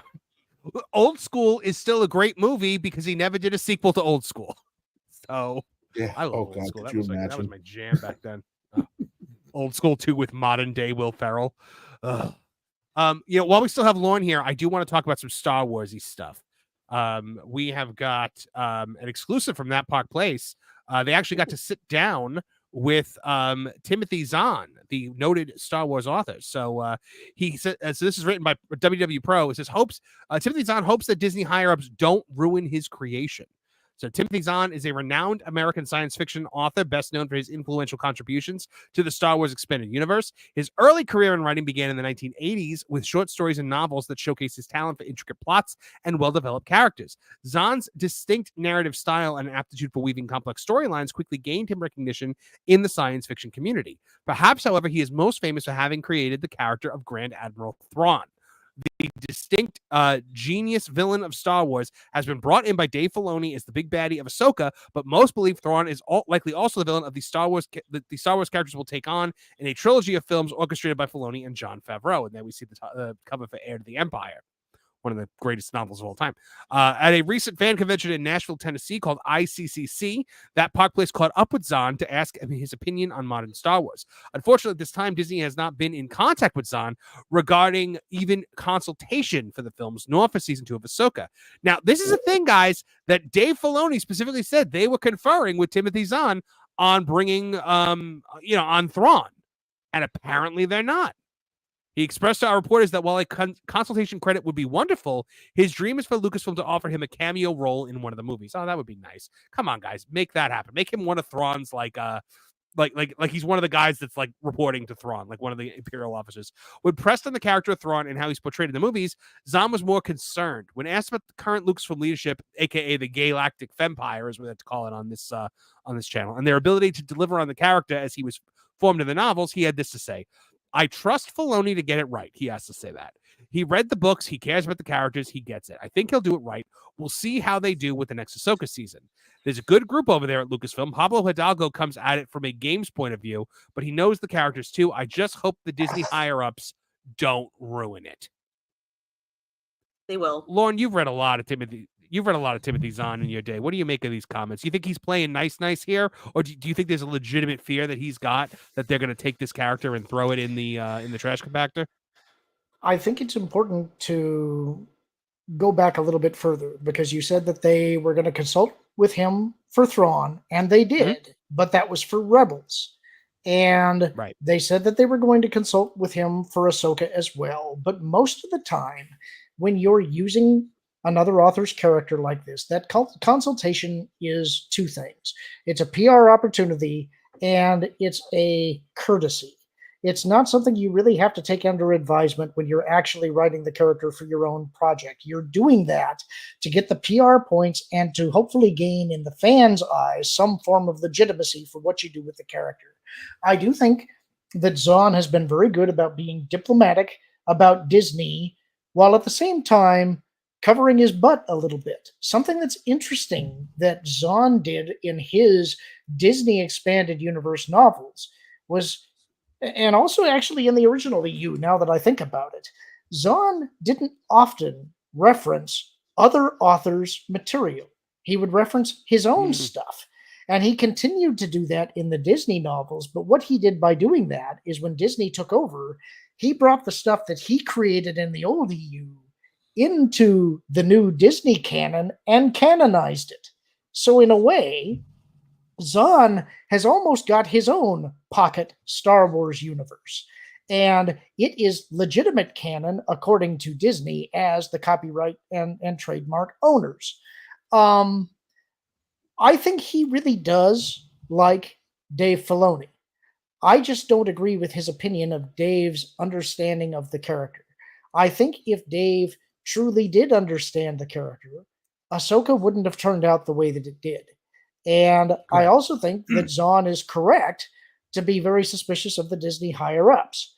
But when Pro brought up that there are not a whole lot of people above Dave Filoni in the hierarchy anymore, Zahn said, and that's a good thing. I don't necessarily agree with that. I think I don't either. Filoni is a guy that needs oversight. He's great for having creative vision, but he gets too in his own head and about his own fan canon. Let's put it that way. He's best when there's a governor on him. That's why when he and Jon Favreau were working on The Mandalorian together, The Mandalorian was pretty good. When Filoni was elevated above Favreau, things changed. And a lot of that, I think, is because I've always felt that Filoni is very aware of who signs his paychecks. And he will sacrifice his creative vision in order to remain in the higher position of power that he can get within the company. Yeah, I agree with you on that. I definitely agree with you on that. Oh no, Hangry was waiting in the wings to come in, and I was waiting for you to be done, and then he bounced out. So I hope he comes back. Hold on, I'm telling him I was about to bring you in. Hi, Hangry. Bye, Hangry. Yeah. No, Lauren, I agree with you 100% on that. I think it's very interesting when you're adapting somebody else's character and that person still, like it's one thing to adapt Batman. Bill Finger and Bob Kane aren't around anymore. But you adapt Harley Quinn and Paul Dini is very much still around. And so Timothy Zahn, this guy who's legendary guy, who has brought, who has given us, not just Thrawn, but also Mara Jade. He's created characters that are put up there with the original trilogy characters as being these legacy characters. You have to really think that they would want his input. I'm going to push back a little gently because I do have some criticisms of Zahn's stuff, particularly his early Thrawn, and that I love those novels. But like I mentioned in the stream that we did last night while covering the Hurricanes, part of the problem with Thrawn is that it's a little difficult to buy that he's gaining all of these strategic insights through analyzing other species' artwork. It's an author shorthand that says it lets you get away with BS with an explanation that doesn't really make sense when what you're actually doing is writing the story backward. Of course, the character knows what to do because you're the author. You're writing the situation. I think Dave improved in that with his later writing of Thrawn actually in the Disney canon, because he started presenting it more as Thrawn being somewhat neurodivergent. It's more like he doesn't look at the world the same way that other people do. He's gaining insight through artwork, but not necessarily because of the artwork itself. It's just how his brain works. And there's a compensating flaw in that he doesn't quite understand how people work. He doesn't do well politically. And then when you're taking a character like Mara Jade, who I know that you love, I always felt that she has some of the same problems that Rey has. She's a bit of a Mary Sue, and that always annoyed me about Mara Jade. I wouldn't throw her away, but I do think that she's a little bit of... She's Zahn's version of Filoni's Ahsoka, if you get my meaning. Okay. Yeah. No, I 100% get that. And by the way, guys, here to join, we have somebody new joining the panel here to help continue this conversation. Hello. It's none other than a Henry Table. Henry. Hey guys, how's it going? Good on, brother. Hey. We are just talking a little Timothy Zahn, a little Star Wars. Getting into the fear that this man clearly has that Disney is going to tank his characters and whatever. Now, Can I just say really quickly? I was able to listen to Lauren expound upon everything just now, and I really truly feel that Disney missed an opportunity to have. If they had Favreau as the one with creative oversight, and he was hurting these people and reining them in, I think Lucasfilm could be firing on all cylinders right now. That's the impression I get. It feels like they've just kind of gone backwards. And in some ways, I know one of the criticisms of George Lucas, particularly with the prequels, was that he didn't have anyone to rein him in during the prequels either, although I know there's debate there. But they just don't seem to learn. No, they definitely don't. But now my question with the whole like Favreau should be, chief creative officer or running Lucasfilm. I don't know if Jon Favreau wants that, because he'd basically only be able to do Star Wars at that point. He wouldn't be able to do anything else. And Jon Favreau is a pretty in-demand director. What do you think? What do you think, Kev? Do you think Jon Favreau would even want that job? I think in the beginning it was on the table. I mean, listen, he got to remember, he was the one who dove in head first to put together Phase 1. Feige had nothing to do with Phase 1 and barely had anything to do with Phase 2. That was all legwork done by Jon Favreau. Feige just kind of came in and stole all the credit. When you get to The Mandalorian and everybody loves the first 2 seasons, it was really clear what fans wanted. They wanted Jon Favreau. When we started getting the promise of all these other series, Boba Fett, Ahsoka, blah, blah, blah, blah, blah, it was under the auspice that, hey, Jon Favreau's there, it's all going to get better. Listen, up to and including using the original destruction of the Death Star to completely and totally make the nonsense of Death Star pieces existing, in Rise of Skywalker, that much more ludicrous, right? Like, if you watched carefully, like, you just kind of had a feeling that there were people at very creative odds and on very different ends on the storytelling scale. I feel if you looked, Kev, there were a lot of little instances where it was very clear that there were issues, like little things. Like I remember in Mandalorian when they would do the little Star Wars intro, when they would show the helmets, Kylo Ren's helmet was removed on certain episodes that Jon Favreau like directly wrote or directed. You would also see the fact that when Jon Favreau left, who killed his character on the last in that episode of The Mandalorian, it was a sequel era Praetorian guard that killed him. And I think he did that is to be like, look, guys, I tried, and this season is not my fault. You could see the person who, you could see exactly whose fault it is. So clearly there has been some tug of war going on between the Femperor and Jon Favreau. Yeah. So, yeah, I think he probably wanted it. And, if we believe even half of the rumors that were out there about what was going on with Boba Fett, he probably was like, I've had enough. I'm getting out of here. Because why would you want it? Because also, too, there's the other reality of it. He gets the gig. You still have to, knowing how the machine works, suffer through probably 5 more years of all the stuff that got put in place before you. But you're also going to be the guy who catches the blame for it. It's only going to be a select knowledgeable few who are going to be able to delineate, well, no, that wasn't him. That was the old regime. It's going to be a thankless job.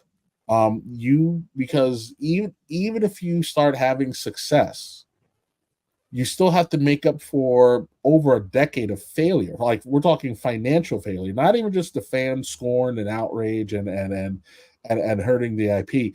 It's whoever comes in and takes that job, it is a thankless job.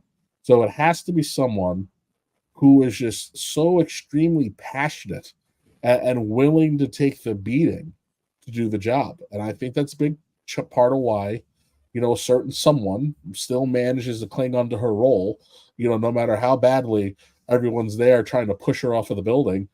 She's just got that death grip on it because, well, really, who wants it? And then if you do want it, between all the backbiting and stabbing, you realize I've got better things to do with my life.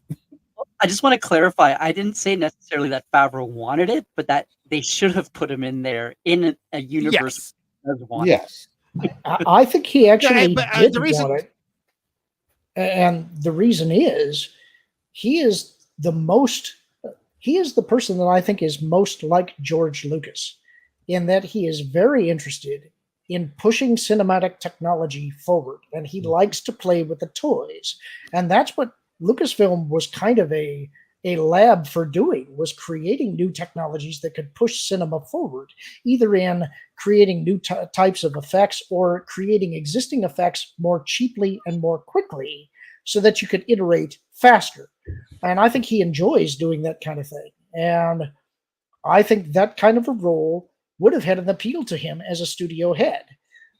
And remember, that teaser that we got for the Book of Boba Fett at the end of season 2 of The Mandalorian, if they had paid off on that, what they were showing for Boba Fett's entrance and the execution of Bib Fortuna and him sitting on the throne like Conan, had they done that, had they given us that, nobody would have had any complaints about the Book of Boba Fett. But everything got destroyed. I was beyond excited for the Book of Boba Fett. And yeah, well, because the problem is with Kathleen Kennedy, I mean, look, I use these clips a lot, but I think this scene kind of really puts up exactly what it's like to work with Kathleen Kennedy. Okay, if you want to be a winner, just follow these 3 rules. I'm already a winner. Nobody tells Flint on Guam Gold what to do. You're fired. I think that's exactly it. I think that's Kathleen Kennedy. I think that's Bob Iger. They don't want anybody in the room that's smarter than them, and Jon Favreau is infinitely smarter than them. And because of that, I think Star Wars is at a point where people are just ambivalent about it, and it's a dead franchise. And you've got, Olsen, help me up onto his casket so I can dance on it. We do have another Star Wars piece to talk about, though, because they will not stop. Speaking about attacking the quote unquote toxic fans, the cast of the Acolyte guys will not stop bemoaning the cancellation of this show.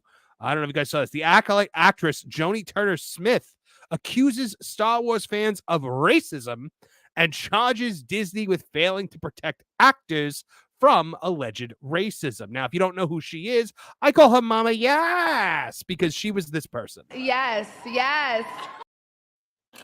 She is probably my least favorite person in that cast, and that is really saying something. Also, my least favorite character. Now, Lauren, I know you didn't see The Acolyte, but just take my word for it. Now, she played Mother Anastasia on the show, and she accused Star Wars fans of speaking with glamour in the wake of the show being canceled after the first season due to low ratings. She stated, I have to do my impression, Disney's got to stop doing this thing where they don't say anything when people are getting effing dogpiled on the internet with racism and bull. She then added, it's just not fair to not say anything. It's really unfair. When has Disney ever, been quiet about this stuff? Do we not remember the Moses Ingram stuff? She goes, it would just be nice if people that have all the money were showing their support and putting their feet down, saying this is unacceptable. You're not a fan if you do this. Make a really big statement and see if any money leaves. They did that. They had Ewan McGregor do that.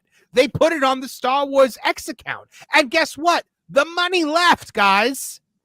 They do that. That's every single episode or every single series they do, it seems. Well, I mean, that's the thing here is that the people with the money did put their foot down. The people with the money is us. We didn't watch. That's exactly what we were doing. Yeah.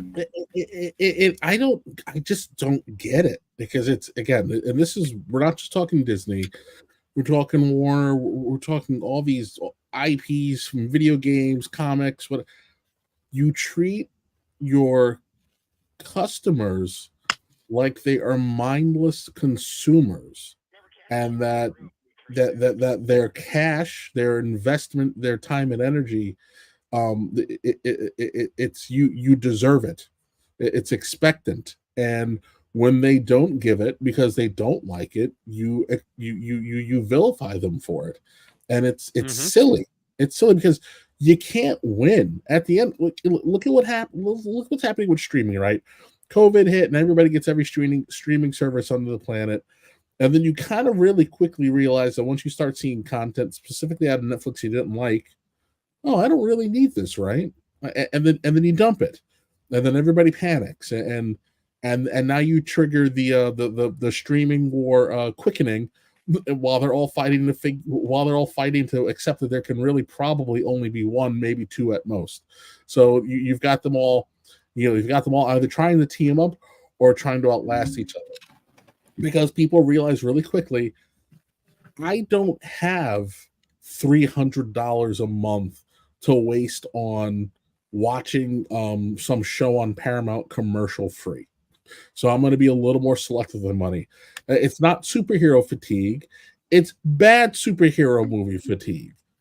Wolverine made a gajillion dollars because it was fun and everybody loved it.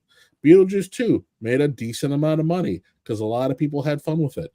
Everything else has kind of been, a laughable bomb. Why? Because people don't want to be lectured, they don't want to be taken for granted, and they also don't want their intelligence insulted. So she goes, speaking of insulting people's intelligence, she goes, I bet you it won't, because people of color, especially black people, will make up a very large percentage of buying power. They might find that's actually more lucrative for them, but everyone's using woke like it's a dirty word. So basically she's saying what they have to do is pander to people of color. Isn't that also exactly what they're doing? Here, I'll give you an interesting statistic. So if you took, and when I say black, I mean specifically Black Americans, so not West Indians, not African immigrants. If you took the actual spending power, so dollars spent every year just in this country alone from Black people, and you took those dollars, it would be the third largest economy on the bloody planet. People know that Black people like to spend money on stuff. That means Black people aren't spending money on this stuff because Black people don't want to be. They don't want to be forced to shop at the superhero thrift shop. No one wants a Black Captain America. I'm sorry. If you didn't realize it, I don't care. I don't care. Captain America is Steve Rogers. Sam Wilson, the Falcon, was an interesting character. I don't need Sam being Cap. I don't need a Lady Thor. But Black people do not want to be sat down into a corner and talked to like they're effing stupid. We are not freaking Corky from Life Goes On. We can grasp large concepts and make choices for the love of God. Stop it with this nonsense. And can we stop too? Lady, you are an adult pretender who was someone who got paid to walk in a straight line, turn around, and walk back. I don't care about anything you have to say. You can barely breathe on your own. Well, the other thing is that it's not like anything kept people from showing up and watching in the first place. It's like, if you think that somehow, because we don't like the show or the characters, that's going to stop somebody else from watching it if they're interested, how does that make any sense? And then how does trying to put your foot down, and I think this is the most laughable point she made, Disney telling us we're not fans. It's like, you don't get to determine that. I get to determine what I like. It's like there's no way you can gatekeep being a fan. Good luck with that. It's like, why do I care what you think a fan is? But literally, Lauren, that's exactly what they did during Obi-Wan. They said you're not a Star Wars fan if you don't like Reva, and she's saying that they need to do these things, and they've already done it. This is their playbook. It's what they're doing. And this is what they call gaslighting, I think. I love Obi-Wan. I don't give a flying rip what Ewan McGregor thinks about whether or not I'm a fan. It's like, he's a guy sitting in a car lecturing me about how I enjoy Star Wars. It's like, push off, creep. You're not Obi-Wan. Well, and also, he's also not a Star Wars fan. Like, whenever he's asked about Star Wars, he very clearly knows nothing about it. He doesn't go as so far as like the cast of the Acolyte, who all pretended to be super fans and then immediately said things like Anakin destroyed the Death Star on 2 separate occasions. Yeah, I mean, this cast, they just will not go away. They are the itch that continues to chap the rear end of all of entertainment. They just will not stop. They will not go away, even after their show has been completely and utterly eviscerated, canceled, and the world just wants to move on. No, they don't. That's it. No, they don't, Marvin. No. That petition is up to 80K now. Oh, so Lauren, didn't you do the math of how many times they would have to? There was somebody that was raising money for it, and like you were saying, they have to do it like what 2,000 more times. No, it was worse than that. It was they were trying to raise $2,500 for a billboard in Times Square, and if they wanted to cover the cost of actually producing a second season of The Acolyte at the same level as they funded it for the first season, they would have to raise that amount of money 88,000 more times. So good luck. Have fun. 80. Oh my God. That sounds like a challenge to me. Yeah, for real. Action required. Action required. I'm proud of that one. Can I just say? What action I'm proud of required? Yeah, And because it came from that. But not to toot my own horn, but it was because I laughed at them titling a section "Action Required." Yes, and so it's very like funny. It's the best joke that's come from any of these streams. It is. It is. I'm a little proud. I'm usually not the person who starts. No, it's one of my I'm all proud of time. It's myself. one of my all time favorite jokes that we've ever had on the show. So I very much enjoy it. Good Lord. Gosh, what was I just about to? I was trying to load in a new clip and the thing is giving me a problem. So is it the thing I sorry sent about you? that. That's one of them. I'm trying to load in a few. You know what? I do have that one. So here's, Remember, Kathy came into the room with her steno pad and her pencil, and she was horrible at taking notes, and she was terrible at, she didn't really know how to do it very well. But what she did know how to do was interrupt somebody in mid-sentence. We'd be pitching ideas back and forth, and Kathy, who's supposed to be writing these ideas down, suddenly put her pencil down and would say something like, and what if he didn't get the girl, but instead he got the dog? That's Kathleen Kennedy, and that's her great mentor, Steven Spielberg. My goodness. It is.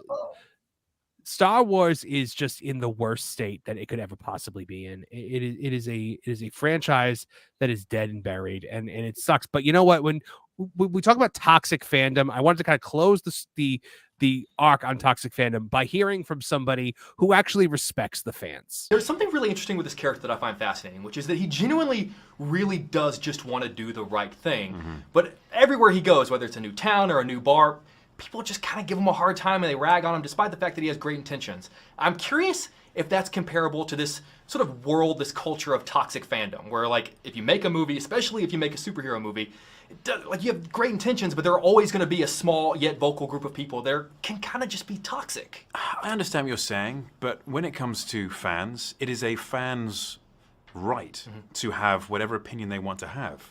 And people are going to be upset because, especially when you're talking about books or games, because you're never going to be the exact person who they had in their head or who they played on Witcher 3, for example. I don't necessarily consider that toxic. I just consider that passionate. The man speaks the truth. I mean, there's a reason why he's so beloved by fans and so hated by modern studios. And can I just jump in and say that I am having like the best day ever because I just sent a link to you guys. Apparently, Henry Cavill has been cast in the new upcoming Voltron live action movie. What? What? Check it out. Hold on, I'm pulling it up. You guys didn't see? No, I did not see this. Hold on, I'm pulling it up. My computer is deciding. Wait, who's he playing? Really complicated. Let's see. The right arm. Henry Cavill to star in Voltron for Amazon MGM exclusive. Rawson Marshall Thurber, the filmmaker behind the Netflix hit Red Notice, is directing the live-action adaptation, which is shooting in Australia. Henry Cavill, Superman actor, star of The Witcher, has come aboard to top line in the live-action feature based on the mecha anime that Rawson Marshall Thurber is directing. The actor joins Daniel Quinn Toy, the newcomer who impressed the studio and director with his West End work opposite Tom Holland in the leading role call. Voltron is based on the Japanese sci-fi series Beast King Go Lion and Kiku Kentai Dairugger 15. The world events edited and dubbed the series blah, blah, blah, blah. Who's he playing? They're not saying. They don't It's say. Got to be Lance. Yeah. No, I think he's going to play Keith, and I think that other guy is going to play a younger Lance. Oh, sorry. I meant to say Keith. What was the name of the original team leader? I'm brain farting. Sven. Gotcha. I was like, wait, yeah, dude. Does Henry Cavill play Sven and disappear for half the movie and then come back later, or does he play? Does he play the Black Lion? This is fantastic news. I love when Henry Cavill gets things because I can sleep steady knowing that it's going to be taken care of. Because he'll exactly that's the thing. You know he's not entering a project unless they're being faithful to the fans of that project. Like that's why I'm no longer lie concerned about it. Highlander. Yeah, that's why I'm no longer concerned about the Highlander. The Witcher started out fine. The first season of The Witcher is actually good. Yeah. Because that was like an actual caveat for him. And they were like, yeah. And then it was like, just kidding. We're going to change everything on you. Exactly. Can I make a comment on this whole ordeal I like with evil You like what? I like evil Trish. It's like, do this more. Evil Trish, or as I like to call her, Trish. I knew that was coming. Yeah. Mind not blown by that one. Yeah. I was gonna say I gotta take the easy layups. I will bring Queen Renesmee to all of you if you don't. Queen who? Give me the baby, What? the creepy baby doll. There's a name I've not heard in a long time. So you guys better watch what you say to me. Okay. Oh my goodness. So I have weapons. Yes, you do. But unfortunately, guys, we have to say goodbye to two of our panelists. Hangry and Lorne have got to leave us for the night, but you guys have been a great part of the show tonight. Thank you guys for coming. Now, the two of you guys collaborate on a little show over on Pro's channel called The Genre Guys.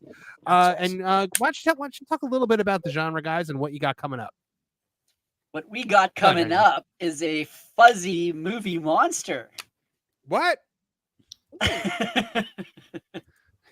Yes. I'm going to be stepping in for you. Yes. As you alluded to, yes, there is The Genre Guys, and yes, we try to do those on a weekly basis. Lou Wasserman's Ghost is very good about whipping us all into doing it.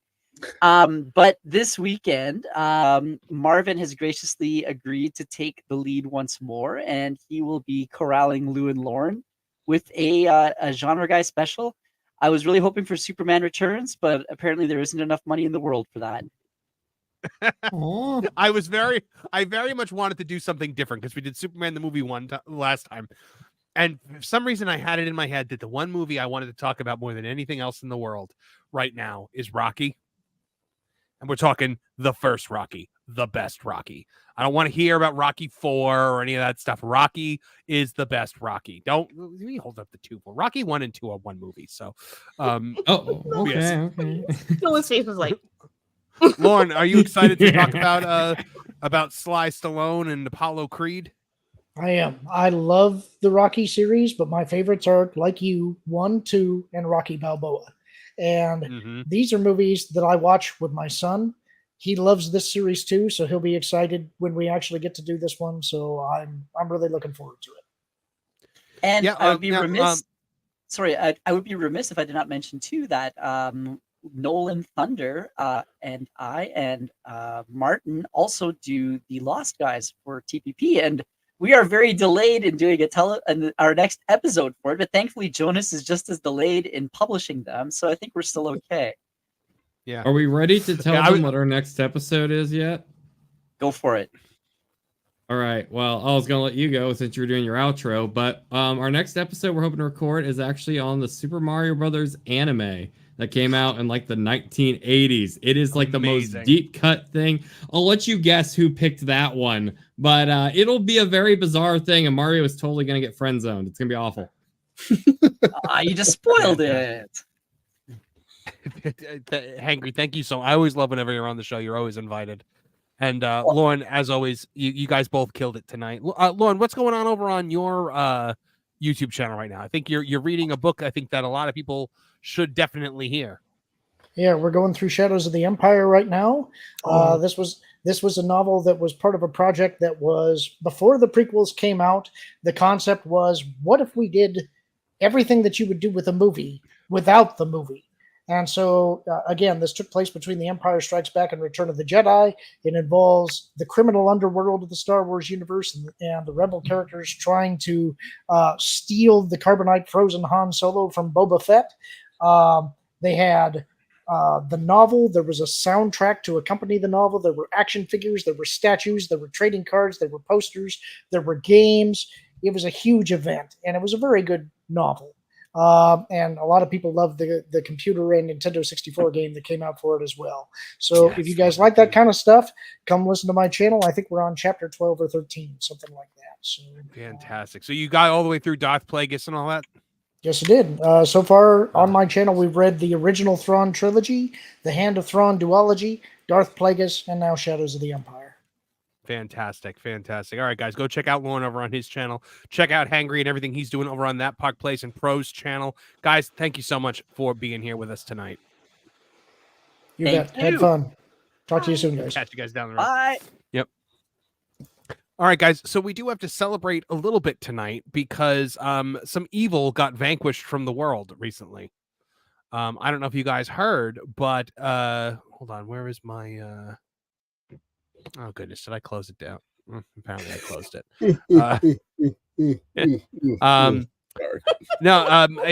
A show that is basically, maybe the worst television show ever made was canceled this week. Well, I know what you're talking about.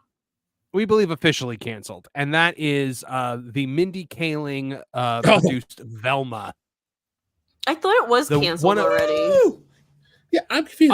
So no, we didn't have actual. We all kind of assumed that it was going to happen. We all kind of assumed that Velma was not coming back just because of a lot of the ways that people reacted to it and the ways that like Mindy Kaling herself was reacting to it in the second season.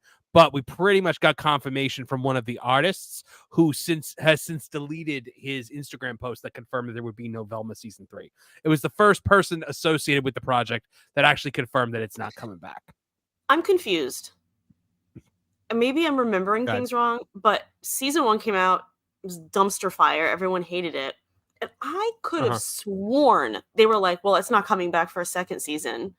Oh, and then it did. They were like, what? Which confused me. She was promised a second season when they picked up the show. That's why they were the studios got in this weird head of I guess it's kind of like the old school 80s mentality where you would give a show 2 seasons to pick up steam. They started giving shows like this to a guaranteed second season, but the dud was just like Velma hitting. Everybody barfed and they were just stuck, and that was a pre-Zaslav approval, so it wasn't going anywhere. I think what happened, guys, was a lot of times with these animated shows, they will order not even just saying seasons, they'll order an initial block of episodes. So they'll order like 20 episodes and they'll split it up into 2 10-episode seasons. So these episodes were already made, they were already produced, they had to put them out. When season 2 of Velma came out, Mindy Kaling not only didn't promote it, but went back and deleted tweets that were promoting the show. Like the season 1 of the show. Like she deleted one tweet where she was like bragging about how great the ratings were, because then it came out that nobody watched it and everything they said about the ratings was a big fat lie. So, when we look at this, let's see what the thing that was stated here. It was... one of the artists wrote, "Backgrounds I painted for Velma Halloween special. So fun working with this crew. There will not be a season 3, but I hope to get to work with these amazing talented people again one day." And this, of course, has been since deleted. So Velma, I mean, this was maybe one of the worst virtue signaling shows out there. It race bent the entire cast. Velma was obviously Mindy Kaling, because look, when I talked before about modern Hollywood writers who can only write themselves and they themselves are terrible people, I was mostly talking about Mindy Kaling is the poster child of that. She's very untalented, skirted in based on DEI points into one of the single greatest reboots that's ever existed in The Office, and basically sat there and collected a paycheck around people that are infinitely more talented than her, and then got out. And the reason I can say that is because when The Office ended, she got all these projects handed to her, and every single one of them has failed. The Mindy Project, this, Mindy Project was everything on a while. she touches. It nobody watched it. Nobody liked it. I watched it.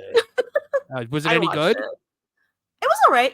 I didn't not enjoy it. I saw it all the way through. Like, I watched every episode. I mean, towards the end, I was a little bit like in a natural way, I was like, come on, wrap it up. But generally, I wouldn't say I love Mindy Kaling, but I always kind of liked, well, now I'm kind of just like, meh, whatever. But there was a period of time, like, I enjoyed her stuff. Her sense of humor appealed to me, but I think maybe it's because it's like you said, it's the same every time. So it's kind of like I enjoyed it here and here, but I don't care to see it another 50 times and everything that she's doing, you know? It's always the same thing. Everything she writes is Kelly Kapoor from The Office. And I liked Kelly Kapoor. Yeah. But you know what she did too, though? Because I tried to watch the Mindy Project. I think I got like 5 episodes or something. But as it got more popular, she started smelling her own farts. Yeah. And she made it impossible for you to want to root for her. That's Mindy Yeah, Kaling to a T. I think that's a good point. Yeah. She turned Daphne into a scantily clad Asian girl, an Asian teenager, by the way. So, you know, she's feeding into the stereotype that Asian girls have to deal with constantly in life of people, you know, fetishizing them, which is insane. Shaggy was a black beta male, and Fred was allowed to remain a white guy because he had to be the butt of all the mean-spirited white man jokes on the show. Hey, Scooby-Doo, however... Yeah, Scooby-Doo himself was not in the show. Scooby's not in the show, and Scrappy, I think, was the villain of the second season. They're just trying to be cool like how James Gunn did it, but much less funny. Just save yourself time and watch Scooby Natural, the episode of Supernatural. They were Scooby-Doo. You know what? Just My watch favorite Scooby thing of all time is still a pup named Scooby-Doo. I think they were just talking about that. It was red herring, and then the phone rings, and he's like, "Hey, just so you guys know, I'm away this week, so don't go blaming anything on me." But then he finally got an episode where it was red herring. Yeah, Fred was very vindicated in that episode. As a big Scooby-Doo fan, I will vouch the premium era of Scooby content was those late 90s movies like Zombie Island, Witches, Ghosts, Cyber Chase. Those people clearly love and adore Scooby-Doo, and they made them to where you could be an adult and things got a bit more edgy, but it didn't go too far to where it came off as gross or unnatural. Of course, you know, James Gunn capitalized a little more, leaning heavier into the adult side of things. I think there was definitely demand for a more older audience aimed Scooby-Doo sort of thing because it's evergreen. The property has been around for way longer than a lot of those Hanna-Barbera cartoons stayed relevant in the zeitgeist. But turning it into a bunch of DI nonsense, not a good move. Not a good move. It's exactly the thing. And what was odd about it was we were already in the middle of people rejecting this stuff and being very vocal about it. Stop with the self-inserts. If you wanted to make a Velma show and have it centered around her, then you should have written Velma. Because this was coming right at the heels of, what was it, the last one? The Mystery Inc., which was, I think, was pretty low before they went to the dumb art style. Mr. Inc. was before Be Cool Scooby-Doo, right? Yeah. Yeah. So it's like you just came off of 2 very popular modern renditions of Scooby, and then you jumped into this, and it's like it's I always go, who is this for? Because if it's not for the fans, it wasn't for Scooby-Doo fans. Yeah, it wasn't for Scooby-Doo fans at all. So it's like the most poetic thing. Like, how can you literally reboot Scooby-Doo without Scooby-Doo in it? I'm impressed that that's arguably even more bigger atrocity than race swapping Velma or doing what they did with Shaggy, because like literally the heart of your cartoon is completely gone. It shows how soulless it is. Okay, so before we move on to our next topic, we got some super chats to get to. Brian Stryker checking in for $5. Thank you very much. Says a Joker musical could actually work if it was handled right, but they wanted to own the fans of the first instead. Look, one of my favorite Joker moments of all time is a musical number, and that is in Arkham Knight when he sings the "Take Me On Home to the Asylum," and he sings the "I Can't Stop Laughing" song. There's a whole musical number, and it's fine. It works. It's great. This was not anything even remotely like that. But yeah, they wanted to own the fans. They wanted to erase the first movie, despite how popular it was, because the wrong people liked it. That was, Johnny 718 Bravo for $2. All these bombs, and we still can't get Coyote versus Acme. I agree. Nolan, you're clapping. You have thoughts on Coyote v. Acme?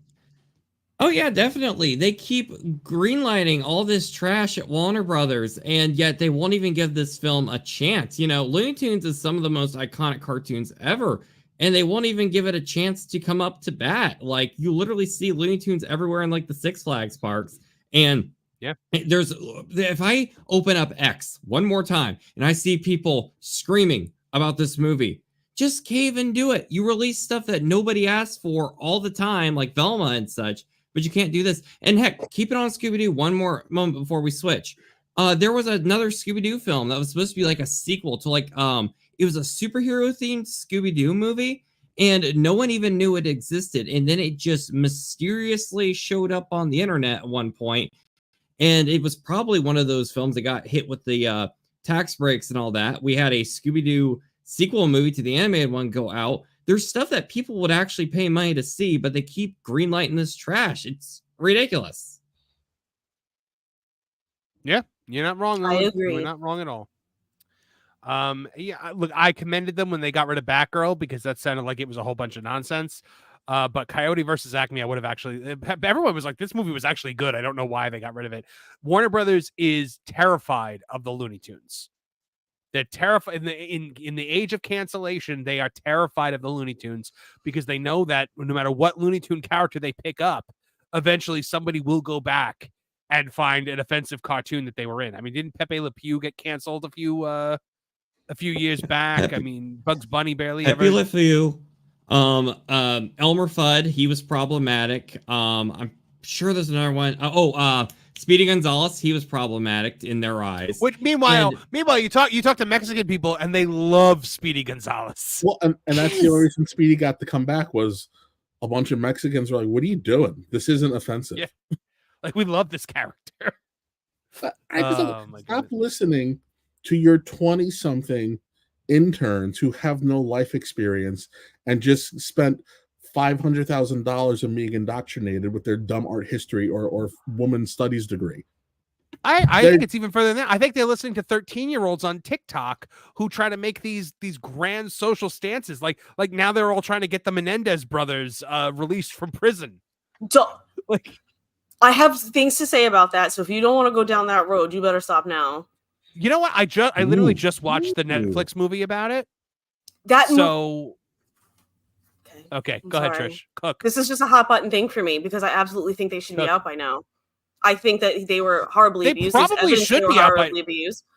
It should have been what was initially fought for by Leslie Abramson, which was imperfect something. I can't remember the term. It was 1000% the proper thing. They were hung juries the first time because half the people believed it, and it was men who didn't and women who did because back then. Now we understand a lot better about things. And now, because you look back at that then, they were a punchline. And it's like, why? Because they were guys? Yeah. You know what 100%. I mean? And, well, the judge in their retrial. Yeah, in their retrial, the judge was literally threw out the what at the time was called battered wife syndrome or something like that. He threw that defense out completely because he says, "Oh, they're not women." I watched it. I didn't know anything about this story before I started watching it, and when I watched it, I thought it was just gonna be another true crime documentary, like inside the mind of the killer. And I was like, "Oh my god, this is a terrible story." Is that the one that awful story? Is that the one from What's His Face from Glee did? Is that what we were talking about? It's new. It's new. The Netflix just put it out.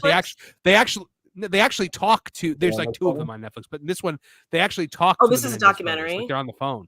Yeah, it's a documentary. Okay. I was thinking when you said show, I was thinking of that scripted one that I heard about. That I'm like, don't get me started on that one. Yeah, no. My point. Oh, yeah, my point when I said that was not to say that they shouldn't be out. It's that TikTokers now like take these causes up and people listen to them. The prosecutor. They were also looking at them saying they're so cute. It's like, okay, of course, it's not helping matters any. Yeah, if they were ugly, nobody would say anything about it. But the prosecutor from that thing was literally ends the documentary by being like, look, why don't we just allow like everybody to vote on TikTok who gets to go home and who goes to prison based on how cute they are? And then she ends by saying like, and to all you TikTokers, I'm armed. I was like, wow. Yeah, it was pretty crazy the way that judge. We can get in a whole conversation about that. And then the jury who should... didn't hear the evidence said, "Oh, if we would have known that, we wouldn't have." Yeah, it's a whole. You know what I want to do? I want to do as for a members show. I want to do like a true crime thing, just like I'm a woman. True crime. I'm a woman, so you know I like it. You're a white woman, so yeah, you love true crime. I 1000% fit the stereotype. So yeah. Yes, this sounds amazing. Sarah got very upset that she was stereotyped. Listen, I own it. I own it. I know what I am. Wild Man of Yavin checking in for $5 says Batman Returns, good Christmas movie, beaten by Die Hard. I will die on this hill. Will Die Hard. Lethal Weapon is the greatest Christmas movie of all time. Die Hard is a movie that happens during Christmas. I agree. Like Iron Man 3 is a movie that happens during Christmas. That's what I say, and people tell me to shut up. I'm like, it's just a movie that takes place at Christmas. There's nothing to do with Christmas. Yeah, but you know what? I don't even like watching movies that take place at Christmas unless it's Christmas time. So. Oh well, yeah. So you want to know something pretty crazy? I love Christmas movies, right? I love them to death. They're my favorite thing in the world.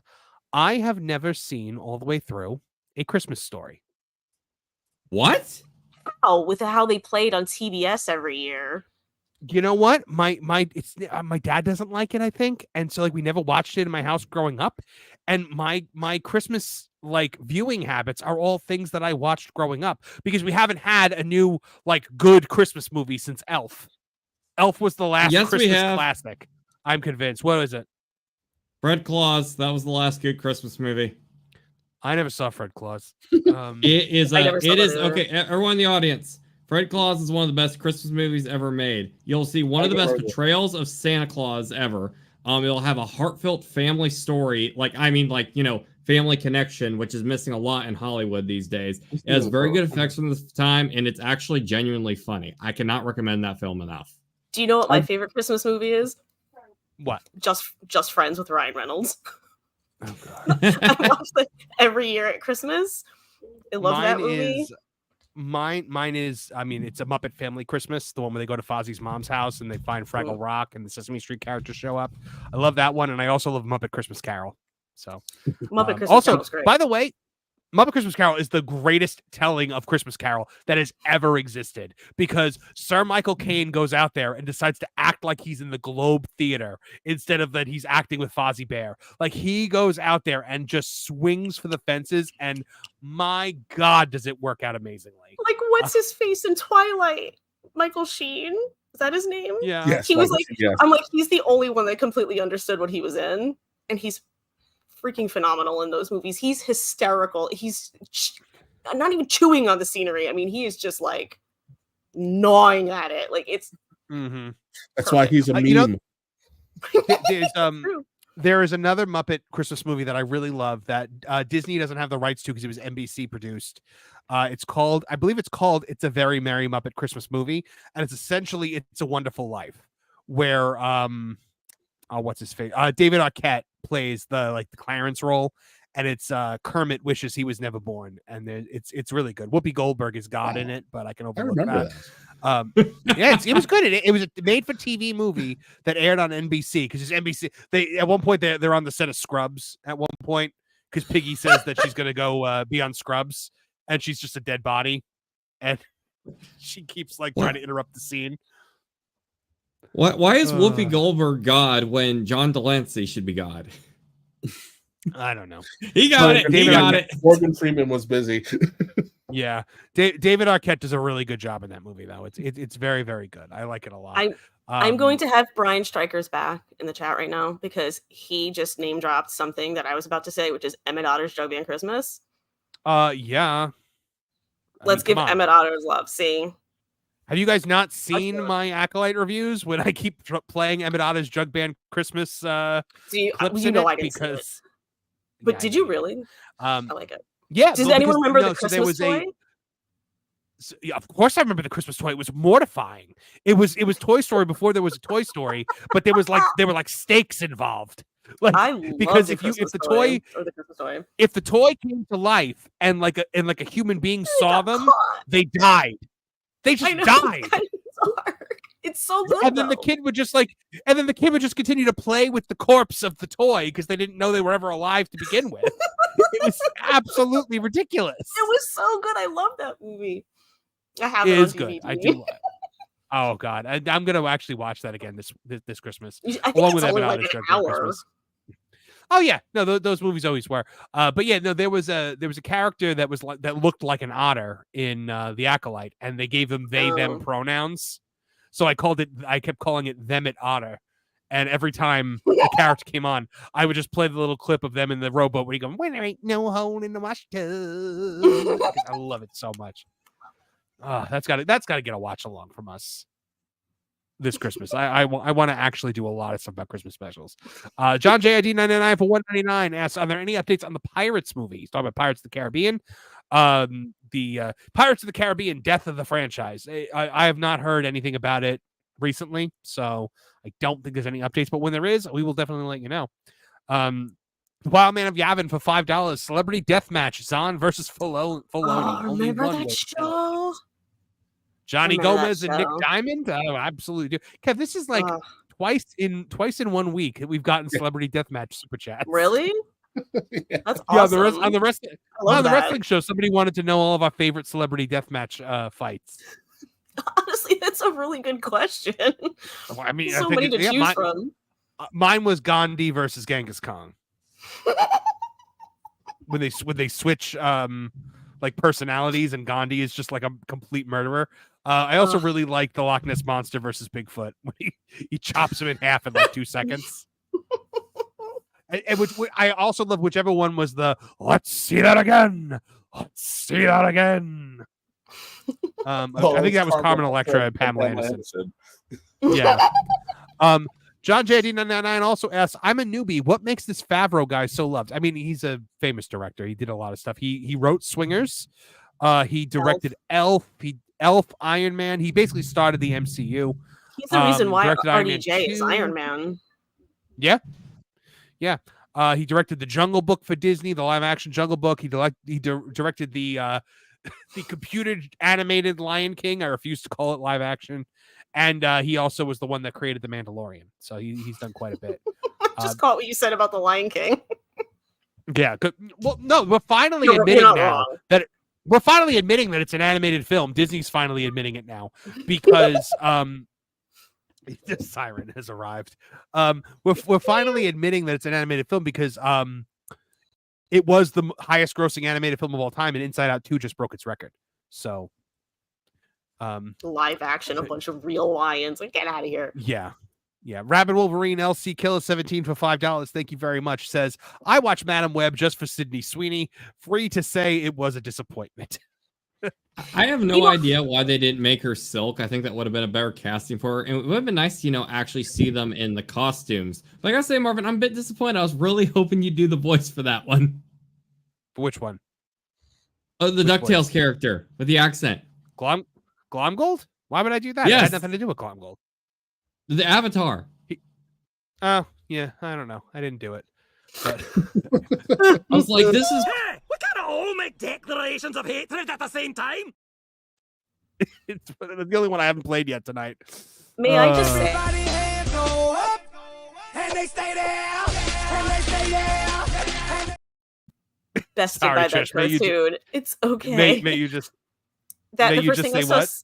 The first thing I saw Sydney Sweeney in was Everything Sucks on Netflix, which absolutely never should have been canceled. As someone who was actually a freshman in high school, like the characters in the show, I appreciated a lot about it, and it had a lot of heart, and it ended on a cliffhanger. And I have not bothered to watch a new, like, a Netflix original show since, because I'm just like, I'm not going through this again, because that show absolutely should have at least gotten, like, Netflix shows get 2 to 3 seasons almost all the time. And I'm like, you couldn't just give this show a second season and then, like, wrap it up. Like, it got canceled after 1 season, and I was heartbroken. Loved that show, and she was great in it. I loved Netflix did this to me too with Glow, where they ended Glow on a cliffhanger, and I was like, wait, what do you mean we're not getting more Glow? They did that with Shadow and Bone too. That's the last thing I watched that was new. Oh, okay. Kev, did you watch Glow? No. I think I watched some of the first season. I mean, I liked it. It just I don't invest in anything Netflix because you don't know when it's going to be done. I guess that's true. Shadow and Bone had a cliffhanger, and I'm just like sitting here like, all right, you had books to pull from, you had the material right there. I don't know why you canceled it already, but okay. Project Cambrian saying, did someone give Scrooge McDuck and Mr. Highbush? No, my friend, that is Flint Hot Glomgold, the second richest duck in the world, and he is absolutely amazing. I defeated Scrooge McDuck! We were on the same team! There was slight disgust in your voice at that. You're like, no. He's in the show. No, it was sad. It was sadness. It was sadness because I was like, I'm sad for you that you haven't experienced reboot Flint Hot Glomgold. Sheer pain. Yes. All right. So speaking of sheer pain, this Harry Potter series, there might be some trouble happening. Oh God. Fact that's getting made. I've been bracing myself for it from the beginning. Newly announced Harry Potter TV writer Andy Greenwald does not like the idea of a rigorous book adaptation and said he has not read the books. So here we go. Why are you on the damn show?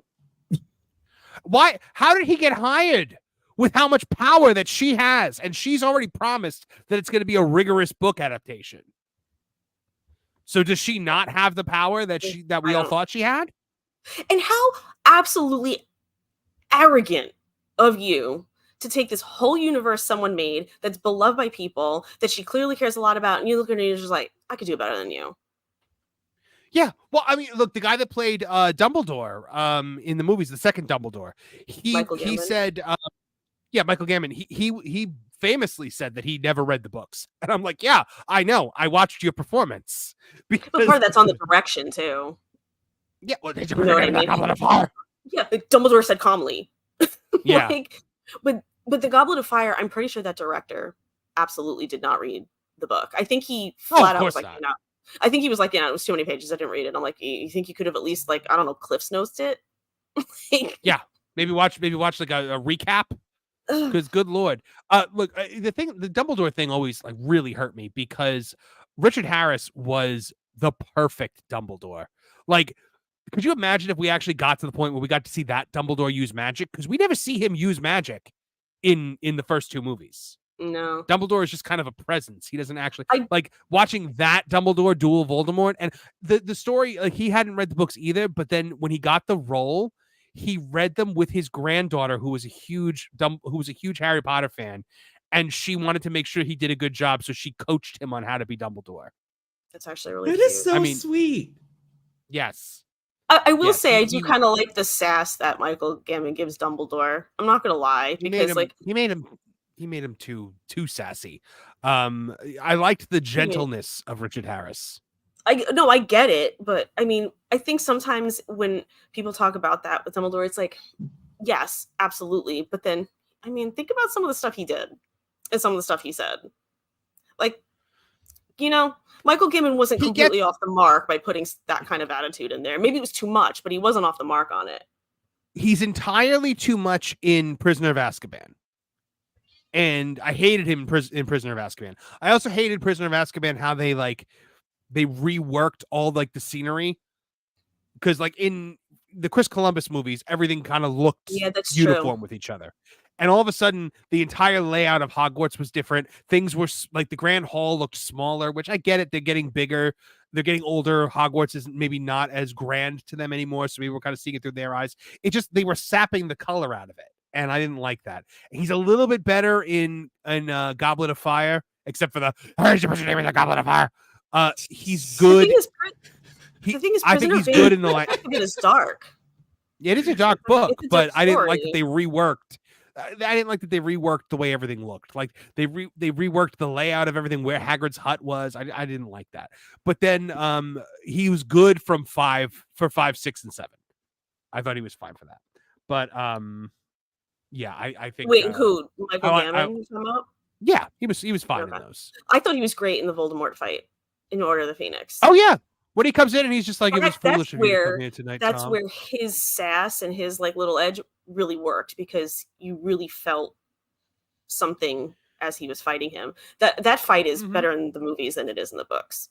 I think. I miss him bringing the statue to life. But yeah, the movie definitely did a better job with that fight than the book did. But because the books were better with the action than though. I mean, I just finished rereading the Philosopher's Stone for the first time since I was like a teenager, and I forgot that Dumbledore saves him at the end of that book. Like he doesn't disintegrate Quirrell. Dumbledore stops Quirrell. Really? I had completely forgot. Harry is like, he's grabbing onto Quirrell and burning him, but Quirrell is still like grabbing at him, trying to get the stone. And then as Harry passes out, Dumbledore shows up, and we never hear about what happened to Quirrell. So it's very possible that Dumbledore Avada Kedavra'd him. I don't think I remember that either. Preferred that. I want to see. I didn't remember it either. So anyway, one of the newly announced writers for Max's upcoming Harry Potter TV series, Andy Greenwald, claimed that he did not like the idea of a rigorous adaptation of J.K. Rowling's books, despite admitting that it would be successful. Furthermore, he admitted to not even finishing reading all of the books. Greenwald was announced as one of the writers on the show on the Writers Guild of America website. His previous credits include being the showrunner of Briar Patch and working on FX's Legion. I liked Legion. On his podcast, The Watch, back in February, Greenwald was asked if it would be possible to directly adapt Rowling's Harry Potter novels to television. He initially bluntly responded yes. He then explained just how popular the novels and franchises are. These are really, really rich, and they are very long books, especially later in the series. People adore them, and successive generations are discovering them and loving them every day. The stores are packed everywhere, and they are in the country and around the world. People are buying the chocolate frogs and the hats and the owls and all of it. You can monetize almost every single aspect of it, and they kind of have. Next, he stated, so the idea of an incredibly rigorous text screen adaptation is, I think, probably a safe bet to be a success. However, he then shared his thoughts on this. If something is trumpeting its absolute rock-steady faithfulness, I think the pleasures that can be derived from that are probably not going to be for me because I didn't read all the books. I read them to my older daughter until she could read them for herself, and then she dusted me. And I think maybe there's some other creative possibilities within this world, but J.K. Rowling controls all of it and is not going to let anybody else come play with her toys. And that's her right and is obviously very profitable for her, so that's what we get. His comments are also just another red flag for the series. And, of course, we all remember the casting for Ron, Harry, and Hermione, the casting notes that went out that was basically like, we're not casting true to the books. We're just going to cast whoever we like the best or whatever we're doing. So, guys... Then this isn't for me. No, it's not about you, dude. No, it's about it's the not. property and the fans of the property. Like, I don't really give a crap if it's not for you. Then don't work on it. Like, accept that or don't work on it. I'm so sick of this happening. Oh, well, it's not really for me. I didn't really enjoy it. Well, I'm not the one who told you to sign on to it. Like, go away.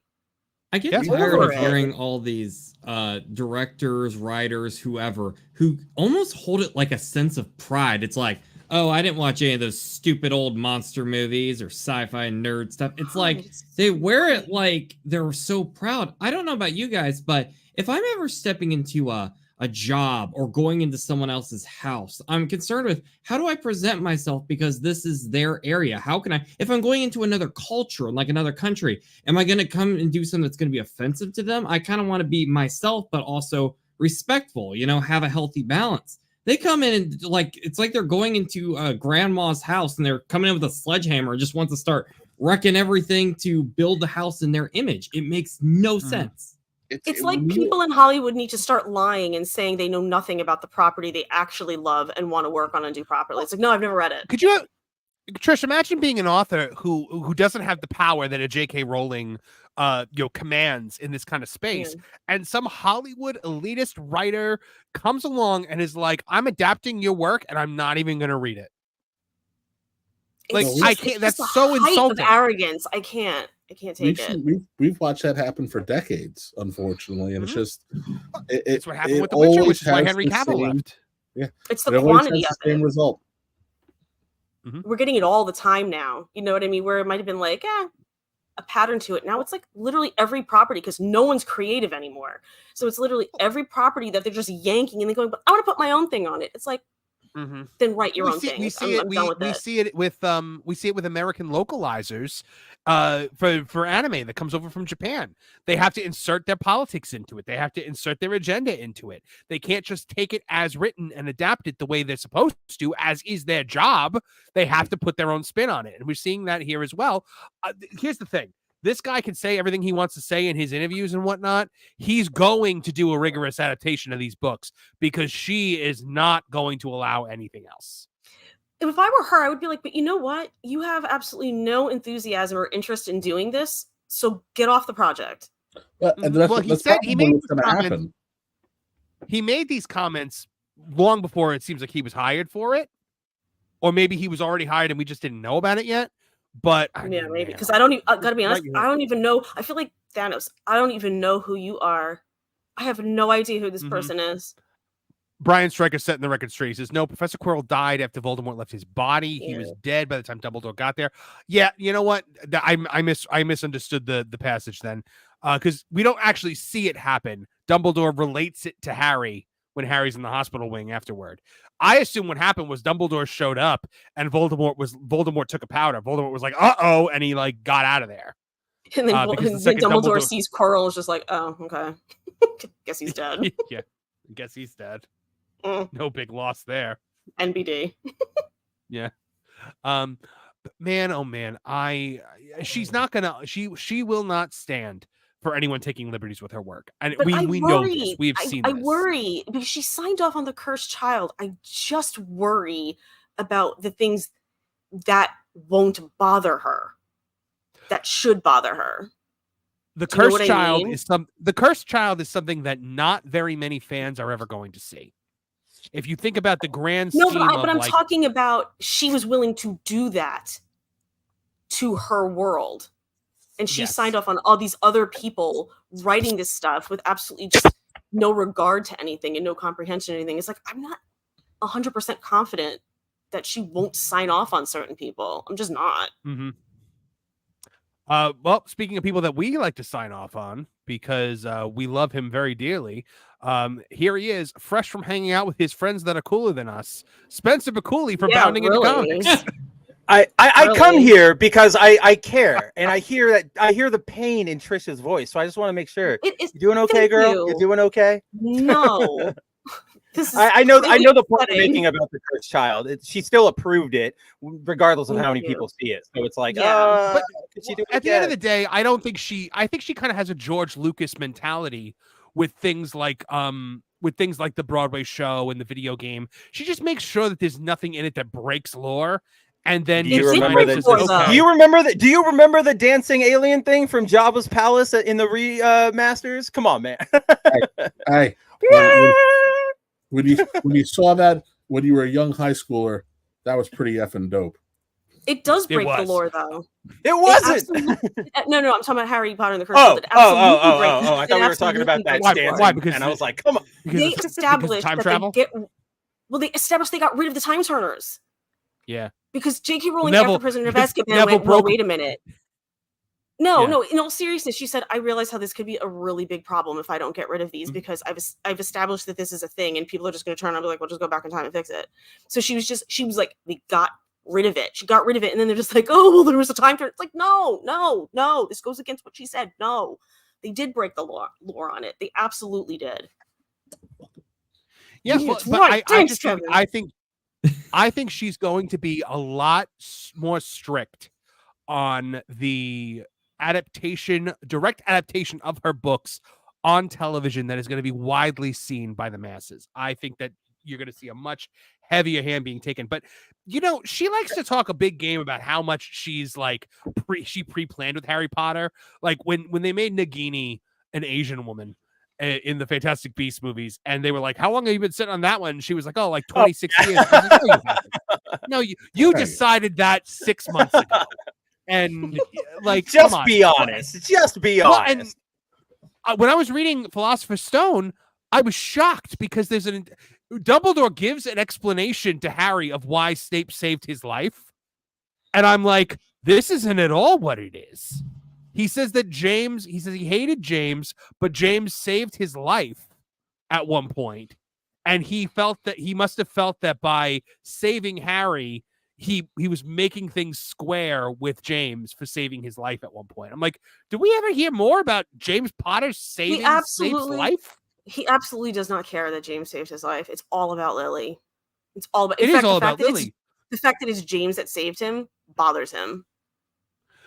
And you know what? It is absolutely all about Lily. I agree. But do you think when she wrote Philosopher's Stone, she had that in mind, or do you think it was that James saved his life? It's a thread that like I never remember them resolving that. She might have known simply because Alan Rickman was like, "You need to tell me what's up with this character," and so he was the only person besides J.K. Rowling herself that knew Snape's whole thing. And so I'm wondering, like, that makes me think that she did know. Well, no, but by that point in time, when the first movie got made, we were already 4 books deep. So I think that when the books... he asked her then. He asked her in the first movie. Yeah, but I don't think I don't think when she wrote Philosopher's Stone, the book, she had it planned that way. I think she had it planned that it was this thing. But then by the time Goblet of Fire came out, she probably reshaped the way she wanted to work it. Like how George Lucas clearly didn't know that Luke and Leia were brother and sister in Empire Strikes Back. I never got the impression that this was something she threw in there personally. I just thought it was like something that just like got revealed, and then there you go. I heard it and I was like, man, that's kind of weird. I say the stories for George. George had a radically different story for Jedi and Luke and Leia. They only became brother and sister because he's like, I'm not doing this ever again. Yeah, but I would imagine, because I will give her credit as much as I have spent the last 10 years of my life dogging her for revisionist history. Especially now that she's under attack so often. Constantly. I feel like she was probably in a very different place when she signed off on The Cursed Child, because I'm sure she was probably like, I'm never going to go back to it. I'll give them this fun little thing, and it's relatively inoffensive to whatever's going to go on, and if I do something else, I get to say if it exists or not. It's going to be I'm going to make $1 bajillion from doing this. It was a quick cash out. Then she decided that she wanted to experiment with Fantastic Beasts, and it didn't quite work out the way she had hoped. But you're going back to you're essentially going back to the lore Bible in those previous books, and she's not going to go gentle.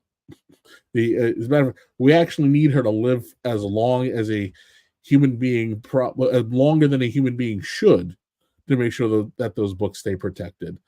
Because I could even see her coming back from dead to be like, don't do that. That's not what would happen.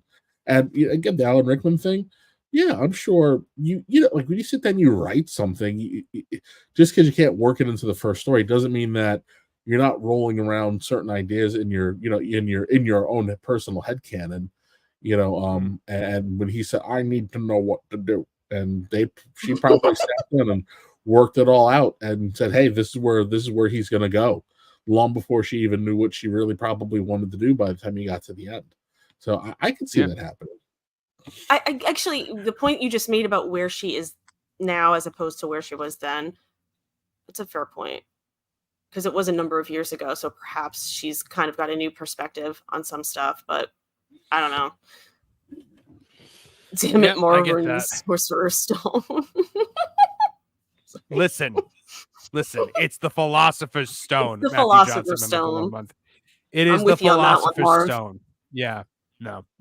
Because the Scholastic thought that Americans were too stupid to know what a philosopher is. Americans love alliteration. To be fair, we need alliteration. I love alliteration. I love alliteration too. It's literally in my name. Spectacular Marvin the Movie Monster.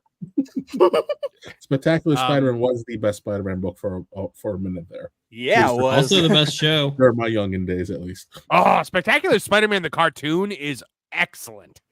Spectacular, and also Spider-Man. And also ended on a cliffhanger.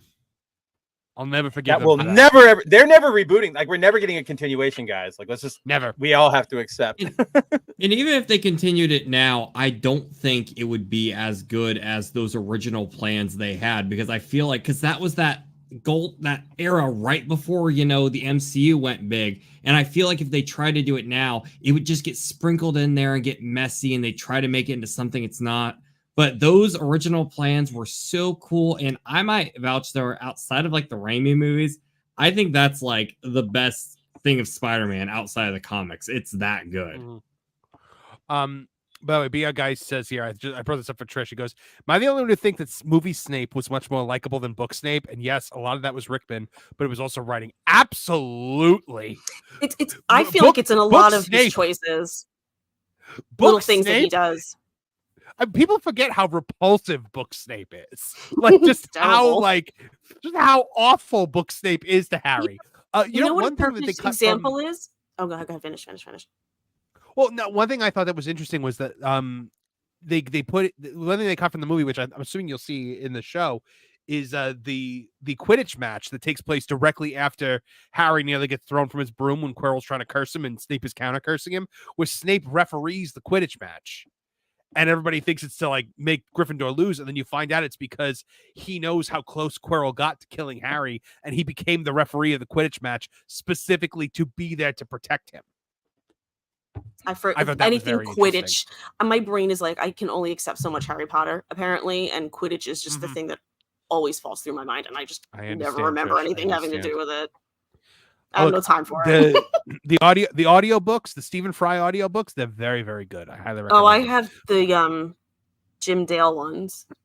Oh yeah, no, I've got the Stephen Fry ones. He's so good, and like every character has its own just very unique voice. He's the perfect audiobook narrator. But guys, we have to move away from Harry Potter for our final topic, because we're talking now that Spencer's here about how to Dragon Ball. I see. My topic comes up, but because Spencer has decided to grace us with his presence. Correct. No, you're correct. Correct. How dare you? You can have your 5 minutes next week. Now we're back to real talk. Yeah. The Dragon Ball franchise will continue after Dragon Ball Daima. We're still coming up with various plans. Now, look, I know I have to love Dragon Ball Daima because it's the last thing that Toriyama directly worked on. But I'm like, you don't have to. Fantastic. Why don't we just keep going with the Moro arc and do the manga super stuff? But I don't know. We'll continue following the release of the upcoming new anime series Dragon Ball Daima, according to the show's executive producer Akio Iyoku. During a promotional event for Dragon Ball Daima, ex-user Super Chronicles reported that Akio Iyoku shared that his team is already working behind the scenes on the future of Dragon Ball. He said, "We're still coming up with various plans, brainstorming many things, and we'll keep moving forward. I want to continue giving my all alongside Nozawa-san." I mean, I'm happy to hear that. And oh, look who's on stage with him. Love her so much. That is the voice of Goku right there. Nozawa! I can't remember. Nozawa, yes, Nozawa-san. Dragon Ball Daima will stream in North America on Crunchyroll beginning October 11th, which is tomorrow, and it will also be available a week later on Netflix on October the 18th. So Dragon Ball Daima is coming to Netflix. Prepare for a new Dragon Ball adventure as Goku, Supreme Kai, Glorio, and Pansy journey into a mysterious world with original work, story, and character designs by Akira Toriyama. So they go to the demon realm, apparently. But everyone gets turned into a kid, though, right? Like Goku, Vegeta, Piccolo, Bulma, That's a Chi-Chi. Taylor show, yeah. I think Gohan... Yeah, I think Gohan is the only one that doesn't become a kid. Which is, interesting little reversal there. Goten and Trunks? Do they go like 2 years back in age? That's true. Yeah, Goten and Trunks. I don't know. I genuinely... I watched the first trailer for Daima, and then I was like, all right, I'll just wait till it's here, so... An English dub version of the first 3 episodes will be released in theaters via Fathom events in the United States, November 10th, 11th, and 12th. I'm going to have to see that. As for what to expect, the late Akira Toriyama, creator of Dragon Ball, shared in a statement that is available on the show's website. "I'm currently working on a new Dragon Ball. The title is Dragon Ball Daima. Daima is a made-up term, which in Japanese characters would be, or in English would be, something akin to evil. So, demon world, the demon world. Oh, and there's Chibi, Piccolo, and Vegeta. He continued, due to a conspiracy, Goku and his friends are turned, young. This is small as a direct, they turn into kids. In order to fix things, they'll head off to a new world. It's a grand adventure with intense action in an unknown and mysterious world. Since Goku has to make up for his petite size, he uses Nioibo, which is the power pole, to fight something not seen in a long time. He also said, I came up with the story and settings as well as a lot of the designs. I'm actually putting a lot more into this than usual. I love that. He concluded, things will unfold that close in on the mysteries of the Dragon Ball world. Hope you all enjoy these different from usual battles that are cute and powerful. Yeah, this seems like it's just classic Toriyama. But I also this feels very like the adventure theme of the old Dragon Ball. Over like fighting, it feels more like the adventure. So I'm kind of behind that. Do you feel like Toriyama maybe liked the concept of Dragon Ball GT and was like, let me show you how I would have done it? Because this is essentially Dragon Ball GT. A wish turns Goku into a kid and they have to go get... What's that? What? Are you guys there? I was waiting for Spencer to say what he was going to say, but I think he got he got fatal snapped. Oh, Spencer, are you there? No. All right. Well, we'll continue. Spencer will sound off, I'm sure, when he can. He wants to make a dramatic re-entrance. Yeah. It's Dragon Ball babies, we make our dreams come true. You beat me to the joke. Yeah, somebody made it in the chat. Tim Daniel beat you to the joke. So there you go. But yes, I really would like to see, because I've been reading the Super manga, which is rare for me. I don't usually read manga. And the Moro arc is really fun. The the Granola arc is really fun. That we get to actually see. Spencer, are you back? Am I back? Okay, fine. Weird. Yes. I have no idea what happened there. All of a sudden, like I've been sitting here and I could see you guys moving, and I had no sound. I couldn't talk, even though I'm not muted. So weird. But yes, I'm back. Mm-hmm. Okay, so Spencer, what do you agree that this is kind of just Dragon Ball GT's plot, like reworked with Toriyama? Slightly. I think it's. I don't think it's truly that. I think it's because the whole thing with GT was like, we got to go across space and we got to, find these new Dragon Balls. And that was sort of the gimmick more than the kid thing, because Goku was the only kid. So what I was saying before I got cut off is, at least in my view, it feels more Dragon Ball to me, because it feels like it's going to embody more of that adventure spirit that early Dragon Ball had, more than we got to get stronger to have the next fight that Dragon Ball Z had. Right. Well, and you remember Toriyama. The thing about Toriyama is he was a comedy writer. He wasn't like an action adventure writer. Like the original Dragon Ball is a gag book. It's it's a gag parody of Journey of the West. Yeah. And what was the other one he made with Arale? Because that was Dr. Slump. Also, Dr. Slump. That was it. Yeah, I mean, they wouldn't let him end that until he gave them a new series. By the way, they have to continue with Super though, right? Like they have to keep going after the Broly movie, after Superhero. I've been pretty aggressive on trying to figure what's going on, but that sounds like there's the plan of it, a little rights fight. Yeah, I can actually break that down if you want, Kevin, unless you got it. Please. Oh, no, please go ahead. Okay, because that's literally what I was going to say right before you were like, I know what's going on. So in terms of the question of they've got to continue Super, right? Theoretically, we all say, yeah, duh. We know that there's the Moro arc, the Granola arc, the Great Saiyaman X and Great Saiyaman 1 arc. Did I disappear again? No, I said the retelling of Superhero. Oh, retelling of Superhero. Gotcha. Yeah, the retelling of Superhero. So all that stuff happened in the manga. The big problem right now, and Kevin is right, is there's a huge rights issue right now. So right before Toriyama passed, he had set up a new Dragon Ball. Well, it's called Capsule Corporation, like actually Capsule Corporation, and that's amazing. It is a new business, like it is the hub. What do you want to call it? Like the parent overseer company of all things Dragon Ball except the manga. That still belongs with Shonen Jump and Shueisha. So when at the time of Toriyama's passing, they were still in the middle of negotiating. How is this going to work? How are you guys going to get royalties over if we do an anime adaptation? What are we like? How long are you guys going to want to have full control of the manga? So in the wake of his passing, right now, they're all sort of scrambling. They're going like, we don't know what he did, what he wanted. So they're all, it's a big mess. It's probably a lot better now because it's been like a month or three, but that's sort of what has prevented us from getting any more super, right? Like we're getting Daima, but Daima is not super. It's not manga based, which is why it's allowed to be out here. I want to see the Frieza Black stuff. I want to see the what they're gonna do with Broly. Like I'm so interested in where Super is going. Dude, they literally have an arc where they turn Goten and Trunks into mini Super Saiyan Sentai heroes. Like I need that animated. I need it right now. I know. And you gotta remember too, they have to figure out what they want to do with the filler. Because again, we got that awesome the what was the purple Vegeta called? But that's not in the manga. Ultra Ego. No. The slime creature where we got Ocean. Vegeta. Copy Vegeta. Yeah. So like a lot of that stuff, it was filler. So they have a lot they have to figure out. But it's I'm so terrible with the names, but someone made it very clear.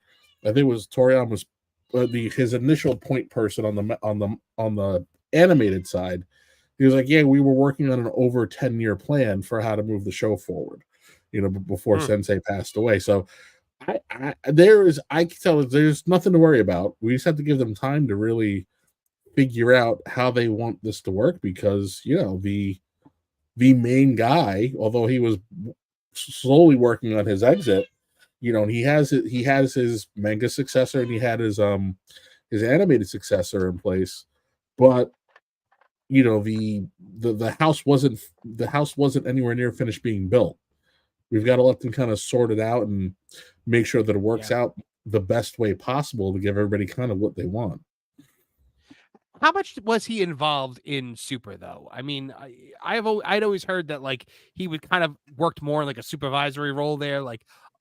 He wasn't actually writing Super 100%. He would write like outlines and like characters and stuff, but when it came to like the actual scripting, like the dialogue and all that stuff, that was with his assistant who does Dragon Ball now, Toyotaro. So he's still in charge. When the manga comes back, it's still going to be him. So that is still in good hands because you have like the direct hand-picked successor by Toriyama, like still in charge. And I mean, like, he didn't want to take on an apprentice, but when he saw this guy's work, he was like, okay, I think I can maybe trust this with you in the future. So like, I'm with Kevin. Like, I think it's there, but there's a lot. Yeah, they're going to have so much filler. Yes, it is. But the thing I've always loved about Toriyama is he cares about the Dragon Ball, like, franchise, but not in the same way that the fans do. Like, he forgot Super Saiyan 2 existed. He thought Super Saiyan 2 was Super Saiyan 3 because he was like, wait, there was another one? Like, any Dragon Ball fan's head would explode at that. I find that happens more often than not, where like a creator is always like, oh yeah, I forget these details all the time. Like the Tetsuya Nomura, who does the Kingdom Hearts series, he just did an interview where he's like, oh yeah, I have to go watch plot recap videos on YouTube all the time. And so I always find it funny when that happens. As somebody who has written quite a bit in his life, I can tell you, it is 100% real. You don't remember the things that you like, and you have to just continuously go back and look at things. But speaking of Dragon Ball success that we are currently seeing, Dragon Ball Sparking Zero has huge early access launch with over 91,000 peak current players and very positive reviews. I bring this up, Spencer, because I know both you and I are playing this game currently. I was going to say, I'm pretty sure you're like the only person on that Park Place who would actually play this game or has played this game. So at least we can talk. Yeah. So not only did the game hit a peak concurrent of 91,005 players, it rocketed into the top 20 games in the past 24 hours, surpassing Baldur's Gate 3, Monster Hunter World, Deadlock, and War Thunder to hit 16th on the charts. This is an early access. So this is all just people that pre-ordered the Ultimate Edition of the game. So when this game actually comes out tomorrow, I think you're going to see it at the top of the charts. So not only is the game seeing Monster Early Access launch, but players are giving the game very positive reviews on Steam. Demigra wrote, best Dragon Ball game I've ever played compared to Xenoverse, Breakers, Fighters, and Kakarot. I can say that this game is by far the most entertaining Dragon Ball game I've ever played. Thank you, Bandai Namco, for making this masterpiece, and I wish Akira Toriyama was here to see this masterpiece. He wouldn't have cared, but I'm sure he's the people he would have loved the success that it's having. Yeah, this game has been really fun. I mean, I know you like Fighters better, Spencer. We talked about this a bit on that. On gameplays, but I think it's a fantastic successor to the Budokai Tenkaichi series. It plays just like them, but like an updated version of the transformations are breathtaking. The visuals are absolutely incredible. It is just it's an absolute joy to play. Yeah, no, I don't think I can disagree with its presentation and how it looks and everything. And yeah, it does feel, it is like just getting right back in lock, like just like we had a Tenkaichi last week, you know what I mean? Like it feels like it's just right there, the perfect successor. I am a bigger fan of Fighters, yes, but I do like this game. I do like the play style. I'm excited for what more they do. I wish the superhero guys were in this one from the jump because I really liked that movie. But as we talked about last night, it's probably going to be a DLC. The reason you hear like a little hesitance in my voice is more just the read of this article where it's like, oh, look at this game is super popular. It beat out all these other games. And I'm like, that sort of happens with any new game. It really does. Like if a new game releases, most new games this big, they will rocket to the top whatever day it is, whatever week it is that they've released, and then people will peter off as they go back to other things or they're not as dedicated. Not to say the game's not worth it. What about the AAA games that bomb though? What about things like Star Wars Outlaws? We see those.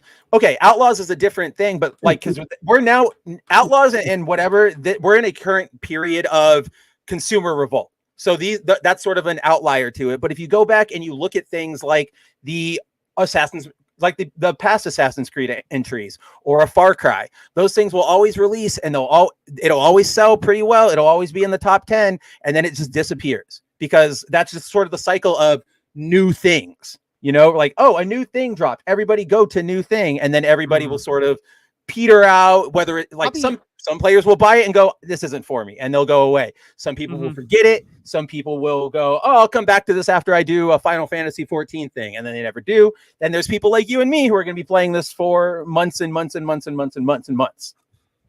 I've already unlocked everybody. I think I might be like when you were talking yesterday on the stream and we were meeting at noon my time, so it's like 3 your time, and you're like, oh, I basically did everything already. I was like, what? Did you sleep last night? This game's been out for like 12 hours. I don't sleep very much. So. But yeah, all right, guys, that's all my topics for the week, and it's 11 o'clock, so it's time for us to wrap up. I wanted to thank everybody out there in the chat who participated tonight, but we do have a couple super chats to get to before we end the show. So let's see. Wildman of Yavin for $2 is Jon Favreau's Chef. That is another Jon Favreau film. I like when that I was movie. going through his I never saw that one. So it's actually pretty good. John JID 999 for $9.99 says From is good, a lot of weird mystery, but it's quality. It's a horror show that's hard hitting and doing diversity right. It's made by the people who made Lost. Oh, that doesn't fill me with any. I was gonna say, is that a seller? Is that a selling point? Yeah, that J.J. Abrams' disciples are pretty much a thing that I avoid like the plague. With Harold Perrineau as the lead, it's fire. They said the same thing about the Watchmen series. Exactly. From the mind of Lost, Damon Lindelof. Yeah, no. Look, everything that's written today comes from somebody who worked on Lost, somebody who is a J.J. Abrams disciple, because he is Master Mold. He is the woke Master Mold that created all of these just despicable virtue signaling writer sentinels that are currently muted. You're giving JJ entirely too much creative credit. Well, no, he they're all his disciples. He he threw them all out into this world, and they all get opportunities that they should not. You know what it is? The Master Mold is Joss Whedon. J.J. Abrams is like The Reavers. He'll take them and he upgrades them and makes them worse. That's very true. All right. Matthew James for $2 says, I'm a big Dresden Files fan. TV show vandalized. Oh, I never caught that. I never caught that show. Yeah, I haven't either. Trish, did you watch it? I feel like this was a Trish show. Yeah. No, never watched it. Well, then I guess I don't even know what the show is. I just assume it's Trish. It just felt like you. It just felt, it's vibing. Plenty in Pixel Art for $10. Not so fun fact. The day after my ex made me watch the movie where Snape died, I hadn't seen it. Alan Rickman passed away. I've been told that it was my fault. So now we know why. Now we know how it happened. Pixel Art. You did it. Hello, Alan Rickman. This is Alan Rickman. Dang! Okay, I'm glad somebody did it because I was going to do that joke when I hopped on, but I didn't know if anybody was going to get it because every time I think of Alan Rickman, that comes up. Hello, reminding hello, you to Alan move Rickman. Yeah, reminding you to take the food out of the fridge. Reminding you to move the pork chops from the freezer. Yeah. There it is. Yeah, so they defrost properly. Do not disappoint me. Yeah, do not disappoint me. Hello, this is Alan Rickman. This is 555-0122. Please leave a message. Beep. Hello, Alan Rickman. This is Alan Rickman. Alan Rickman. It's such. I'm like, who in the writers' room thought that up, and why is it so funny? Why is it so good? Oh my goodness.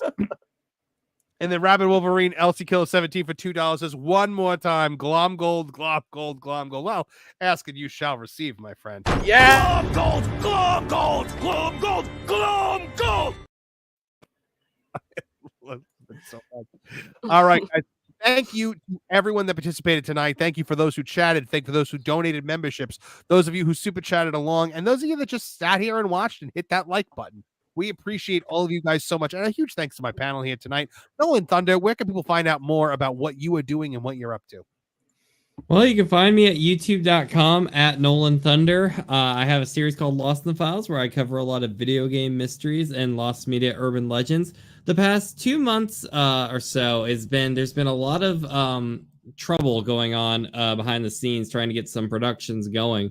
But this is the first time I've got some really good news recently that things are going to be going in a very good direction for the series. There's going to be a lot of things getting some more projects in production. It's going to take a little longer than I wanted it to, but I think by coming into the next year, the series has a bright future ahead of it. So if you're into that sort of thing, stay tuned because there is definitely some good stuff coming. And I already got some new music commissioned that's going to be vibing if you like 80s synthesizer music. So be on the lookout for that. I do like that. I do like 80s synthesizer music. Spencer Baculi, where can folks find out more about you and what you're doing, everything you're doing over there at Bounding Into Comics and on your own channel as well? You can check me out on boundingintocomics.com. We're putting up news every day. Aside from that, you can check me out over on my own channel, Studio Kabuto, or my comic book talk show with Andrew, Foil Variant. Search those on YouTube. They're pretty much all that'll come up. Aside from that, go check us out on That Game Place, where I hang out with Marvin and Nolan and possibly Mr. Kevin Apollo.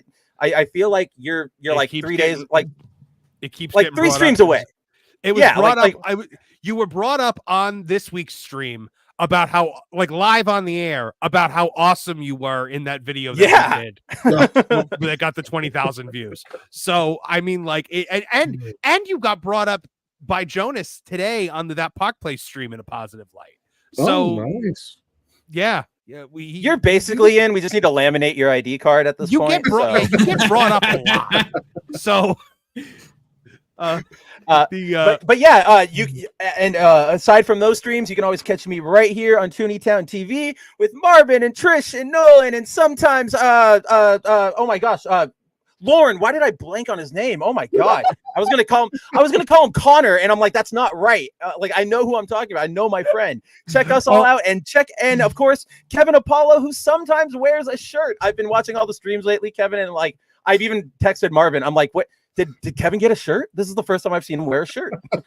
My favorite was he was like, I was going to comment this in the chat, but you have to be subscribed to the channel to comment it in the chat. And you have to be a member. You have to be a member.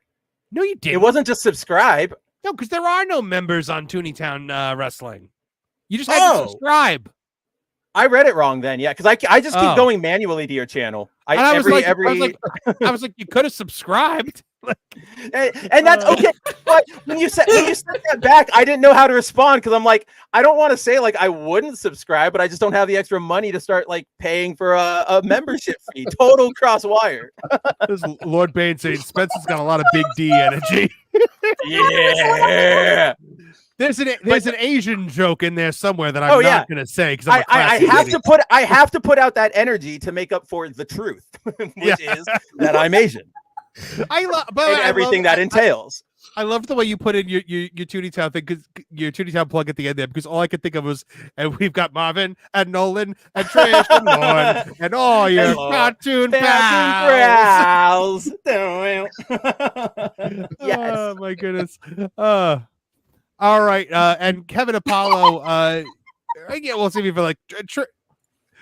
Trish can be found here on Tooney Town TV, but also in her own show that she does in the chat while we're talking about subjects that don't interest her.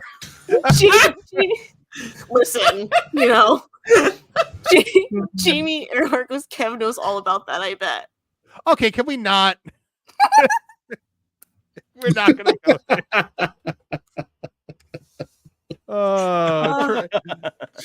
Guys, Trish and I are going to start doing more member content now that the hurricane is behind us. So the problem, guys, is that Trish doesn't hold me accountable to this. So it's Trish's fault.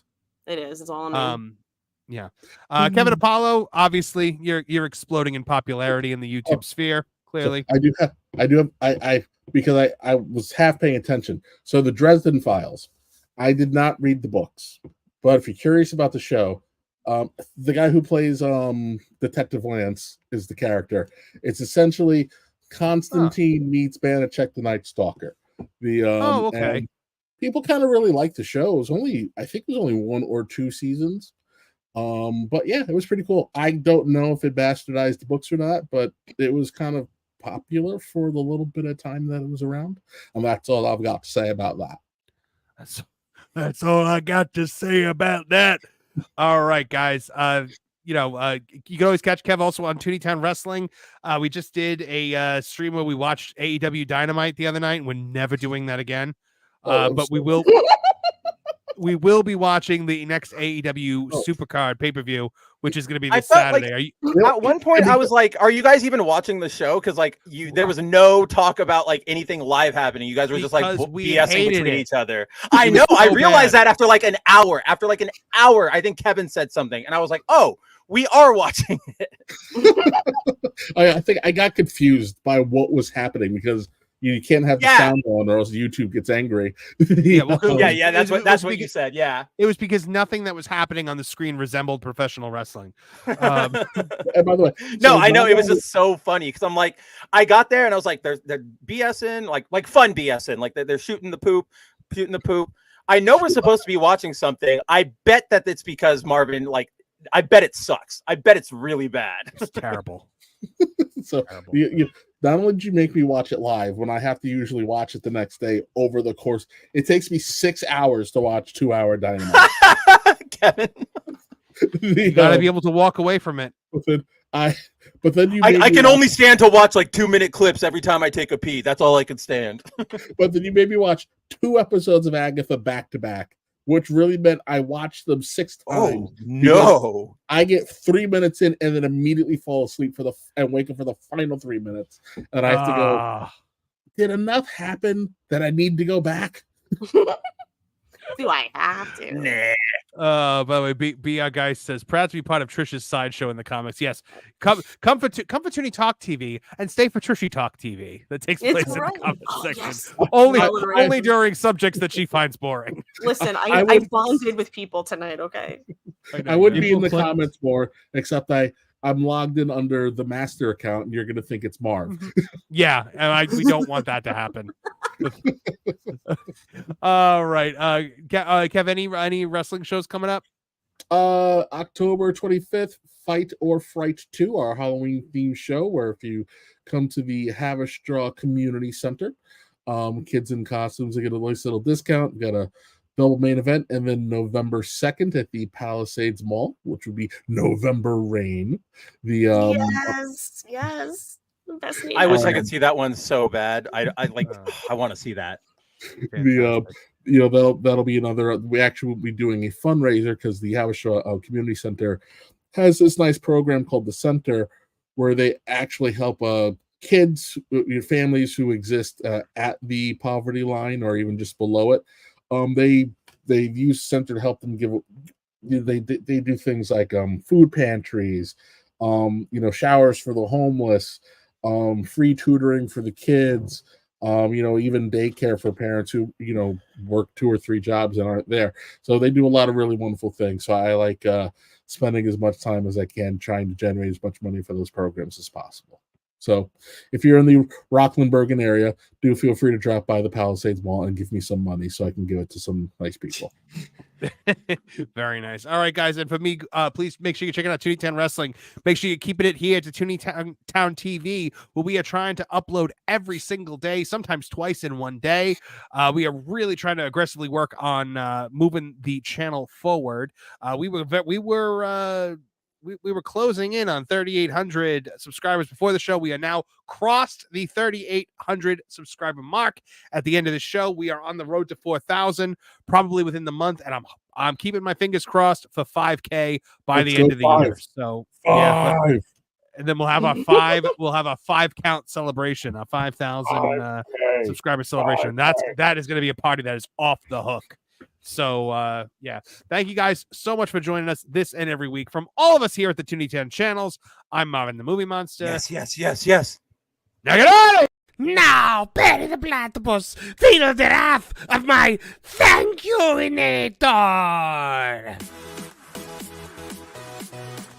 Thank you, you piece of trash. Thank you. Thank you. Thank you! Oh, I suppose you want me to say thank you. Well, you know what? Saying thank you is like jobbing. Thank you! I got a little message. Thank you. Ooh, yeah. Oh, thank you! Oh, thank you! Thank you! Thank you! Thank you! Thank you! Thanks for what? Hi-ho from all of us here at Tooney Town. Thank you. And viewers like you. Thank you.